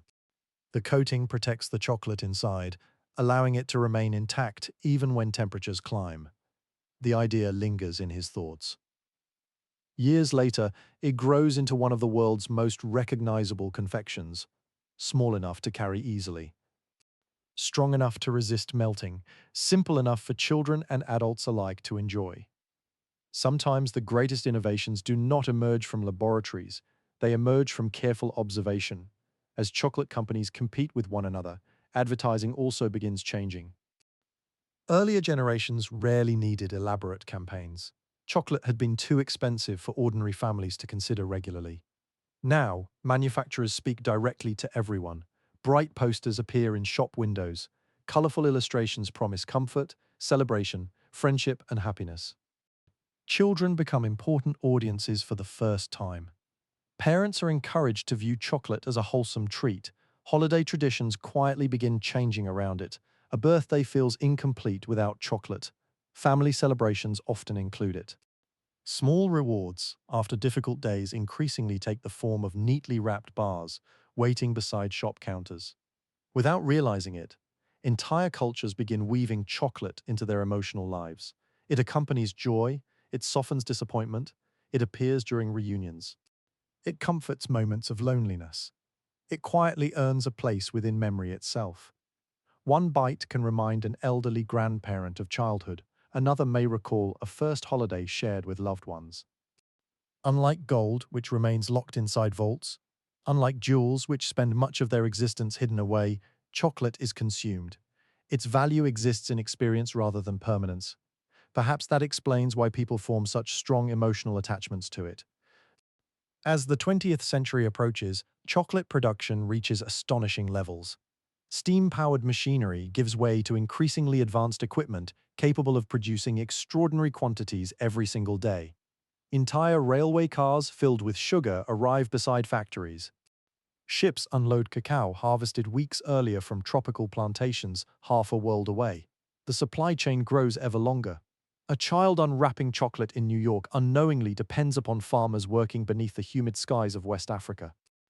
A family enjoying dessert in London shares an invisible connection with laborers harvesting cacao thousands of miles away.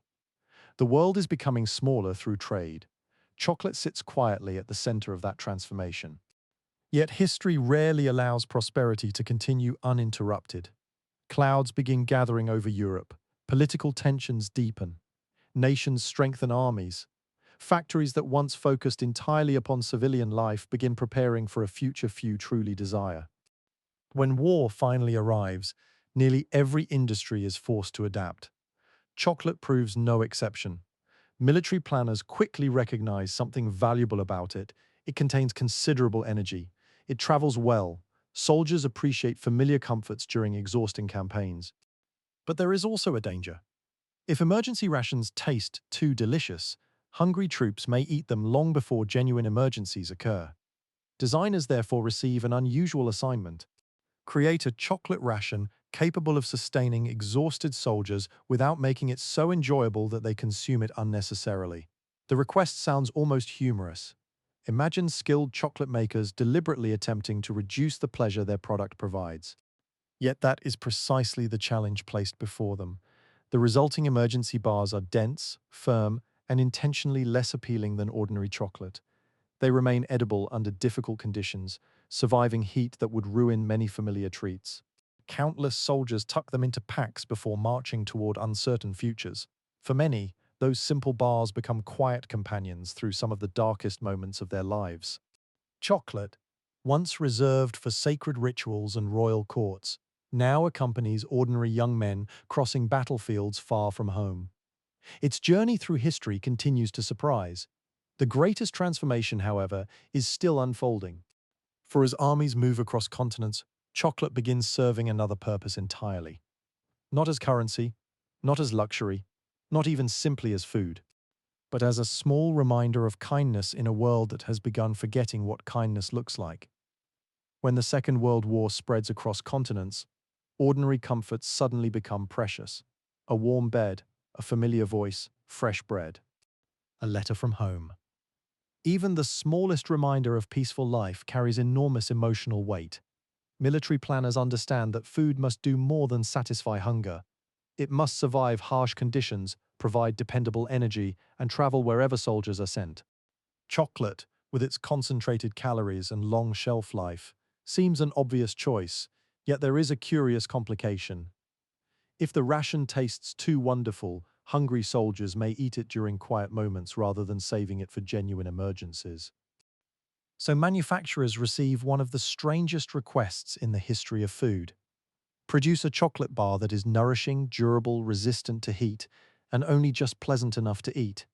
The assignment sounds almost impossible. Chocolate makers, who have spent decades perfecting sweetness, smoothness, and irresistible flavor, are suddenly asked to move in the opposite direction. The emergency bars that emerge are dense and stubborn. They require determined chewing.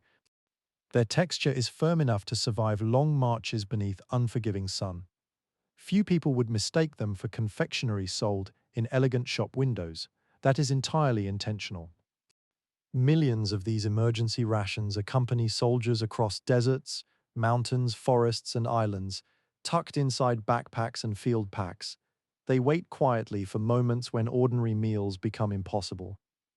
For many young men far from home, that small piece of chocolate represents far more than nourishment. It represents preparation, security, the reassurance that someone has thought ahead. War has a way of changing the meaning of familiar things. A blanket becomes shelter, a photograph becomes hope, a piece of chocolate becomes comfort. When Allied forces eventually move through towns devastated by years of conflict, another remarkable chapter begins almost by accident. Children gather cautiously along damaged streets. Many have grown accustomed to hunger.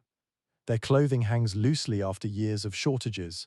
Their expressions reveal a seriousness rarely seen upon faces so young. Then a soldier reaches into his pocket. He breaks apart a chocolate bar. Without ceremony, he offers the pieces to waiting hands. At first the children hesitate, then curiosity wins. Tiny fingers carefully accept the unfamiliar gift. Some unwrap it immediately. Others clutch it as though afraid it might disappear. Many taste chocolate for the very first time in their lives. Imagine that moment, not inside a palace, not during a royal banquet, not beneath painted ceilings, surrounded by servants, but standing among broken buildings, still scarred by war. The same food, once reserved for emperors and kings, now passes freely into the hands of children who have lost almost everything else. History has completed a remarkable circle. The sacred drink of ancient forests has become a simple act of kindness. Veterans later remember these moments with surprising clarity. Many forget the names of distant villages. Some struggle to recall exact dates. Yet they remember children's smiles after receiving chocolate. Perhaps because such moments remind everyone that beneath uniforms, borders, and political slogans remain ordinary human beings capable of generosity. After the war ends, the world changes once again. Factories that had produced military supplies return to civilian production. Families long deprived of small pleasures eagerly embrace familiar comforts. Chocolate demand rises with astonishing speed. Returning soldiers bring home lasting affection for brands they carried overseas. Children who first tasted chocolate through wartime generosity continue seeking it as adults. Markets expand across continents. Production increases year after year. What had once been considered an occasional luxury now becomes an expected part of everyday life. Supermarkets dedicate entire aisles to chocolate. Holiday traditions become inseparable from it. Heart-shaped boxes appear every year as winter gives way to spring. Foil-wrapped eggs fill shop windows before Easter. Children roam neighborhoods collecting chocolate treats during autumn celebrations, birthdays, anniversaries, graduations, family gatherings, quiet evenings after difficult days. Chocolate quietly finds a place within them all. Advertising strengthens that emotional connection. Commercials no longer describe cacao trees or distant plantations. Instead, they show smiling families sharing desserts, friends laughing together, parents surprising children, grandparents slipping a small chocolate into waiting hands. The message is subtle but powerful. Chocolate is no longer simply something to eat. It becomes something people share, something that marks affection, something capable of saying, without words, "I thought of you." Companies compete fiercely for loyalty. Every manufacturer searches for the next memorable creation: filled chocolates, nut-filled bars, wafer layers, caramel centers, white chocolate, dark chocolate, miniature treats, gift assortments, seasonal editions. The variety seems endless. Behind every new product stands the same ancient ingredient first discovered beneath tropical trees thousands of years earlier. Yet while consumers delight in growing choice, another reality quietly unfolds far from supermarket shelves. The enormous appetite for chocolate requires an equally enormous supply of cacao. The forests of Central America that first nurtured the tree can no longer satisfy global demand alone. Production gradually shifts elsewhere, across the Atlantic, into the humid landscapes of West Africa. There, millions of farmers begin cultivating the crop that once belonged almost exclusively to the ancient civilizations of Mesoamerica. Few consumers notice the change. The wrapper still looks familiar. The flavor remains comforting. But the journey behind every chocolate bar has become far longer and far more complicated than ever before. The story of chocolate is no longer only about kings, inventors, and factories. It is becoming the story of an interconnected world, where a single bite links people separated by oceans, languages, and continents. And with that global connection comes difficult questions that can no longer be ignored. The center of the chocolate world has shifted many times before. It begins beneath the rainforest canopy of ancient Mesoamerica. It moves into the royal courts of Europe. It spreads through the great factories of Britain, Switzerland, and the United States. Now, almost quietly, its heart settles across the western coast of Africa. If you stand there at sunrise, the landscape feels very different from the stone streets of London or the brick factories of Pennsylvania. Warm mist hangs over narrow dirt paths winding between clusters of cacao trees. The morning air is heavy with moisture, carrying the scent of wet earth, flowering shrubs, and leaves still dripping from the night's rain. Bright birds dart between branches while insects begin their endless chorus, long before the sun climbs above the horizon. For cacao, it is nearly perfect. The trees thrive beneath filtered sunlight, protected by taller plants that shield their delicate leaves from the harshest heat. Their roots drink deeply from soil nourished by regular rainfall, while humid air slows the loss of precious moisture. Nature provides everything the trees require. Human life, however, proves far more complicated. Across countries such as Côte d'Ivoire and Ghana, millions of families depend upon cacao for their livelihood. Most do not own vast plantations stretching beyond the horizon. Instead, they cultivate modest plots of land passed from one generation to the next.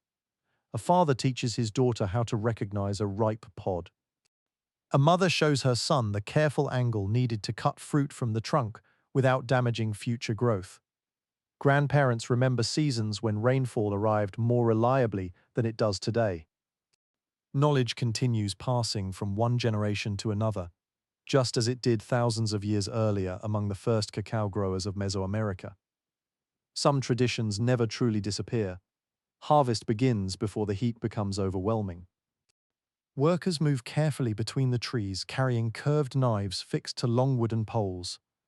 The ripe pods must be removed gently. A careless cut can injure the trunk, reducing future harvests for years to come. Each pod lands softly upon the ground, green, golden, orange, deep crimson. Nature paints them in countless shades, each quietly announcing its stage of ripeness. Soon the forest floor fills with colorful heaps waiting to be opened. The work is rhythmic. A practiced strike splits the thick shell. Sticky white pulp appears inside, surrounding neat rows of pale seeds. The fragrance is surprisingly fresh, sweet, almost tropical.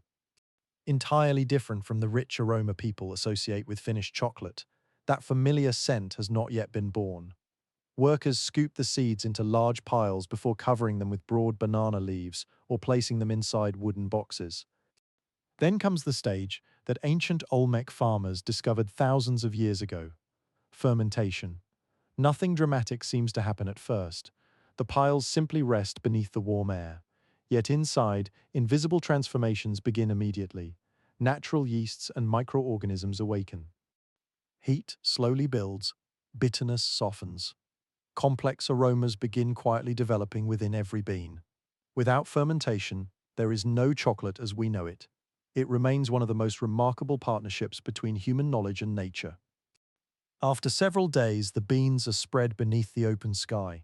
Children sometimes help rake them gently beneath the sun, turning them again and again so they dry evenly. The work appears simple, but timing matters greatly.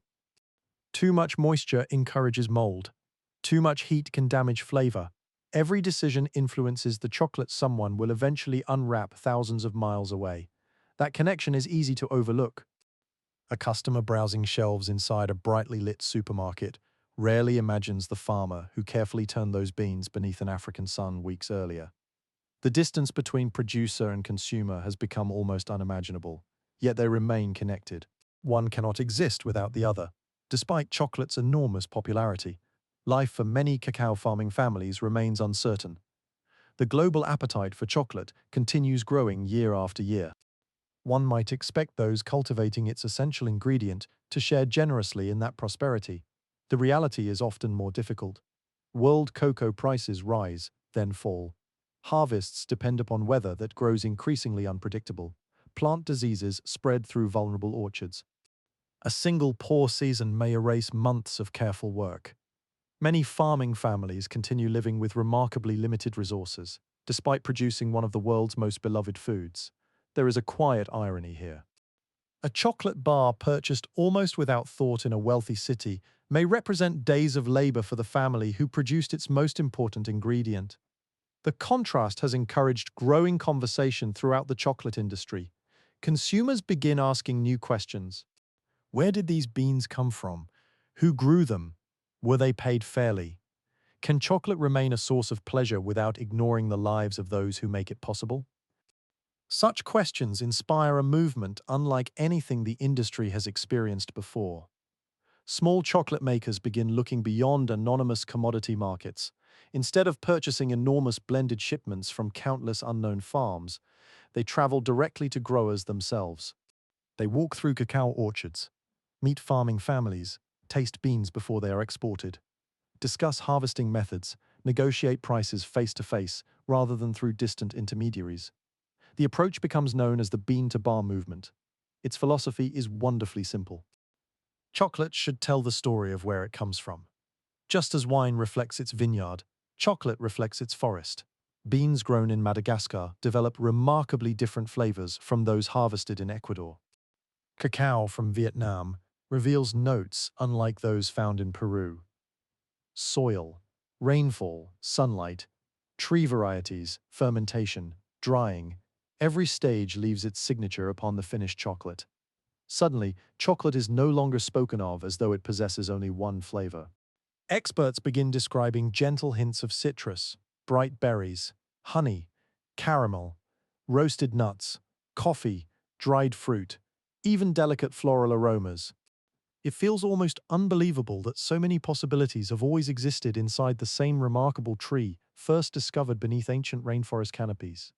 In many ways, the world is rediscovering what the earliest cacao growers understood instinctively. Chocolate is not merely sweetness.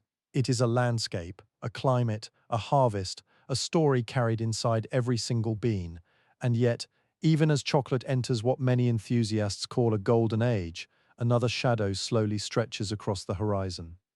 The cacao tree is surprisingly delicate. Looking at its sturdy trunk, you might imagine it capable of growing almost anywhere warm enough to avoid frost. The truth is rather different. Cacao is a creature of remarkable sensitivity, shaped by millions of years of evolution beneath tropical forests, where conditions remain astonishingly consistent. It prefers warmth, but not too much warmth. It needs abundant rain, but not endless flooding. It flourishes beneath filtered sunlight, rather than direct afternoon heat. Even gentle changes in temperature, rainfall or humidity, can influence the harvest months later. For thousands of years, these forests provided exactly the balance the tree required. Now that balance is beginning to shift. Farmers notice it before scientists publish reports. An elderly grower pauses beneath a familiar tree and quietly remarks that the rains no longer arrive when they once did. Another remembers cooler mornings during childhood. Someone else points toward streams that carried more water a generation earlier. Such observations rarely appear dramatic on their own. One dry season, one unusually warm year, one delayed rainfall.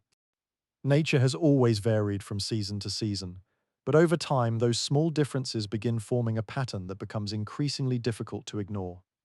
Some harvests arrive smaller than expected. Young trees struggle through longer dry periods. Pests survive winters that once kept their numbers under control.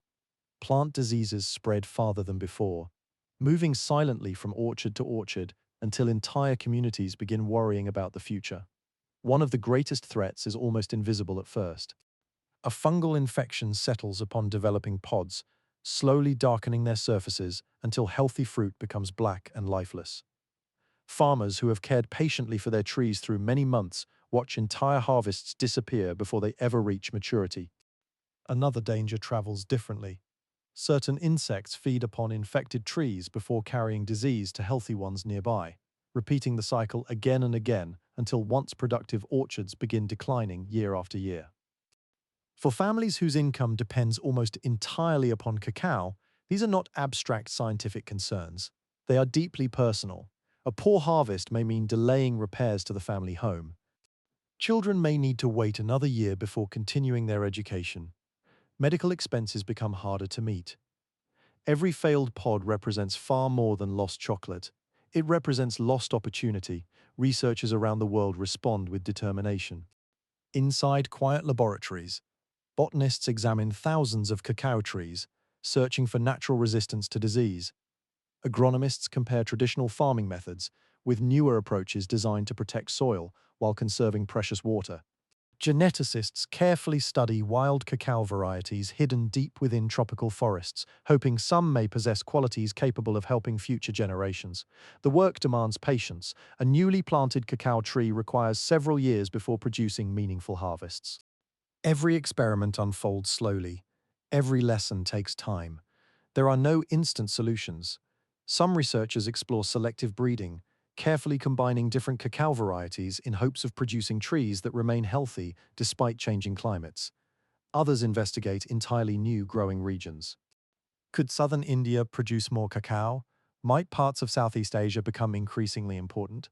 Would carefully managed agroforestry, where cacao grows beneath native forest trees rather than in open plantations, offer greater resilience against rising temperatures? Each possibility opens another path toward the future. Meanwhile, another group of innovators asks a far stranger question. Must chocolate always come from cacao? At first, the idea sounds almost impossible. It feels rather like asking whether bread could exist without grain. Yet curiosity has always driven remarkable discoveries. Scientists begin studying the extraordinary chemistry responsible for chocolate's unmistakable aroma. Hundreds of naturally occurring compounds combine to create the familiar flavor loved around the world. Some researchers wonder whether similar compounds might be produced through fermentation using entirely different plants. Experiments begin. Different seeds, different fruits, different microorganisms. The goal is not to replace history. It is to prepare for a future in which cacao harvests may become less predictable. Whether such alternatives will ever satisfy devoted chocolate lovers remains uncertain. After all, people do not fall in love with chocolate merely because of chemistry. They fall in love with stories, with memories, with traditions shared across generations. No laboratory can easily recreate those. Perhaps that is why artisan chocolate makers continue attracting devoted followers, despite the convenience of mass production. Walk into a small chocolate workshop today, and you may notice something wonderfully familiar. Roasted beans cool slowly upon wide trays. The rich fragrance fills every corner of the room. Craftsmen taste each batch repeatedly, making subtle adjustments almost impossible for machines to recognize.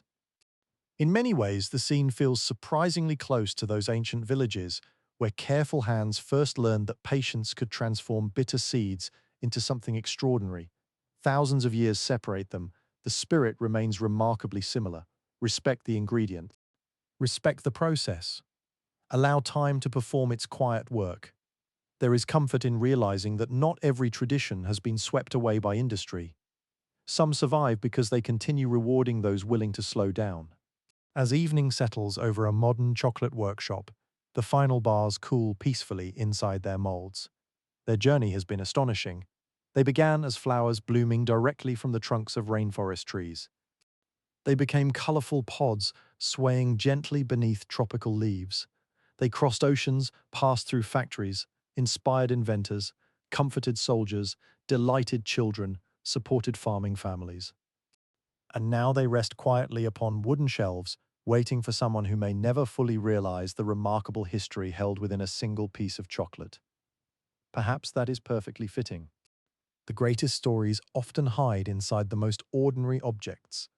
A simple chocolate bar carried home from the shop appears unremarkable, yet inside it lives the memory of ancient forests, forgotten civilizations, royal courts, bustling marketplaces, steam-powered factories, distant plantations, scientific laboratories, and countless human hands that have shaped its journey across thousands of years. The gods who first received cacao could never have imagined such a future. Neither could the kings who believed it belonged only to them. And yet, through curiosity, perseverance, and generations of quiet craftsmanship, Their sacred drink has become one of the few foods capable of connecting almost every corner of the human world. That, perhaps, is chocolate's greatest miracle. Not that it became sweeter, not that it became cheaper, but that it never lost its ability to bring people together, one shared piece at a time. As our journey begins drawing toward its quiet conclusion, let us return to where it all started. Not to a factory, not to a royal palace, not to the brightly lit shelves of a modern supermarket. Instead, let us walk once more beneath the ancient rainforest canopy where the story of chocolate first took root. The forest is unchanged in the ways that truly matter. Warm rain still falls through layers of emerald leaves. Tiny insects continue their endless chorus as daylight fades into evening. The trunks of cacao trees still bear their curious pods directly against the bark, just as they did thousands of years ago when the first curious hands reached out to harvest them. Nature remembers even when people forget. Civilizations have risen and vanished during the lifetime of this remarkable tree. The Olmec disappear into history, leaving behind only monumental stone heads and scattered fragments of pottery carrying faint traces of cacao. The Maya build magnificent cities whose temples eventually become wrapped once more by creeping vines and towering roots. The Aztec Empire rises with breathtaking speed before collapsing beneath forces no one could have imagined only a few years earlier. Spanish galleons cross unfamiliar oceans. European kings quarrel over colonies. Factories roar to life beneath clouds of steam. Railways connect distant cities. Airplanes shrink oceans into hours. The world transforms again and again. Through it all, the cacao tree continues doing what it has always done. It flowers quietly. It grows patiently. It waits.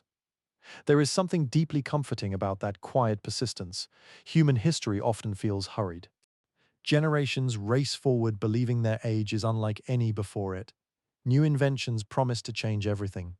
Old traditions fade. Languages evolve. Borders shift. Yet somewhere beneath the tropical canopy, another cacao pod slowly ripens without the slightest awareness of stock markets, royal families, political revolutions, or global corporations. Its purpose has never changed. Perhaps that is why chocolate carries such extraordinary emotional power. It connects modern life with something unimaginably ancient. When you unwrap a simple chocolate bar today, you participate in a tradition stretching back thousands of years. Not consciously, perhaps. Few people pause before taking the first bite.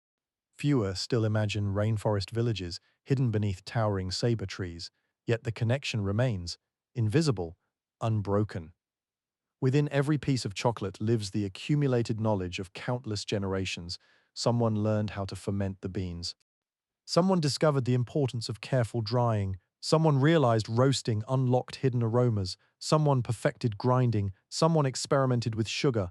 Another added milk. Another refined texture until it melted like velvet upon the tongue.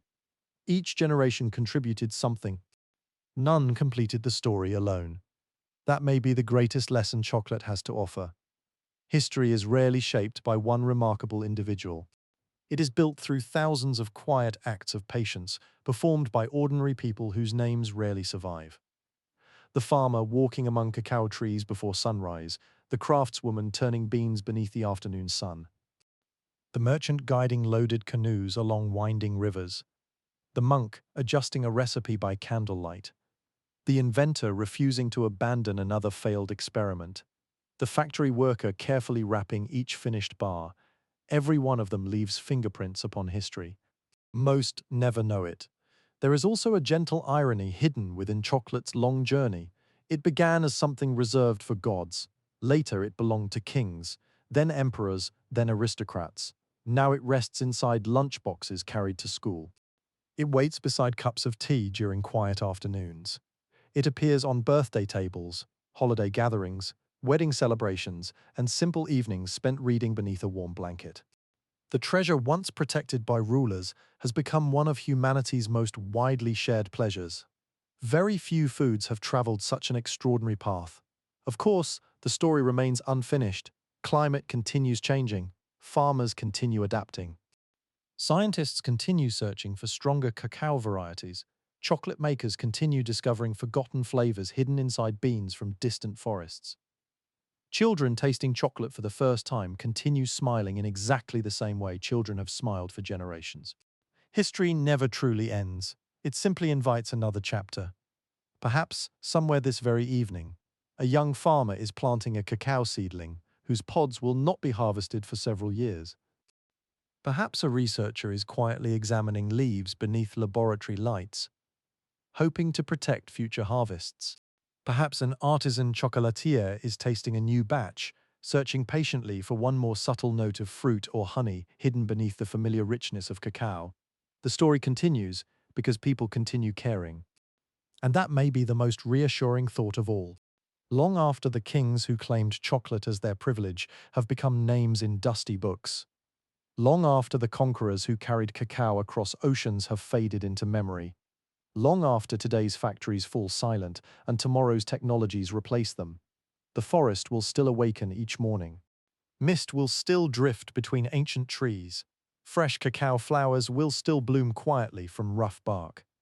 Another pod will slowly ripen, another pair of careful hands will harvest it. And somewhere, someone will pause for a moment of simple happiness after tasting chocolate, perhaps without ever realizing they are sharing an experience connected to people who lived thousands of years before them. It is a comforting reminder that history is never as distant as it seems. Sometimes it is waiting quietly inside the smallest, sweetest things we hold in our hands. Thank you for joining me on tonight's gentle journey through the remarkable history of chocolate. Wherever you are in the world, I hope this story has brought you a little closer to the forgotten people whose quiet discoveries continue to shape our lives in ways we rarely notice. Until our next journey together, sleep well and let the ancient rainforest slowly fade into your dreams.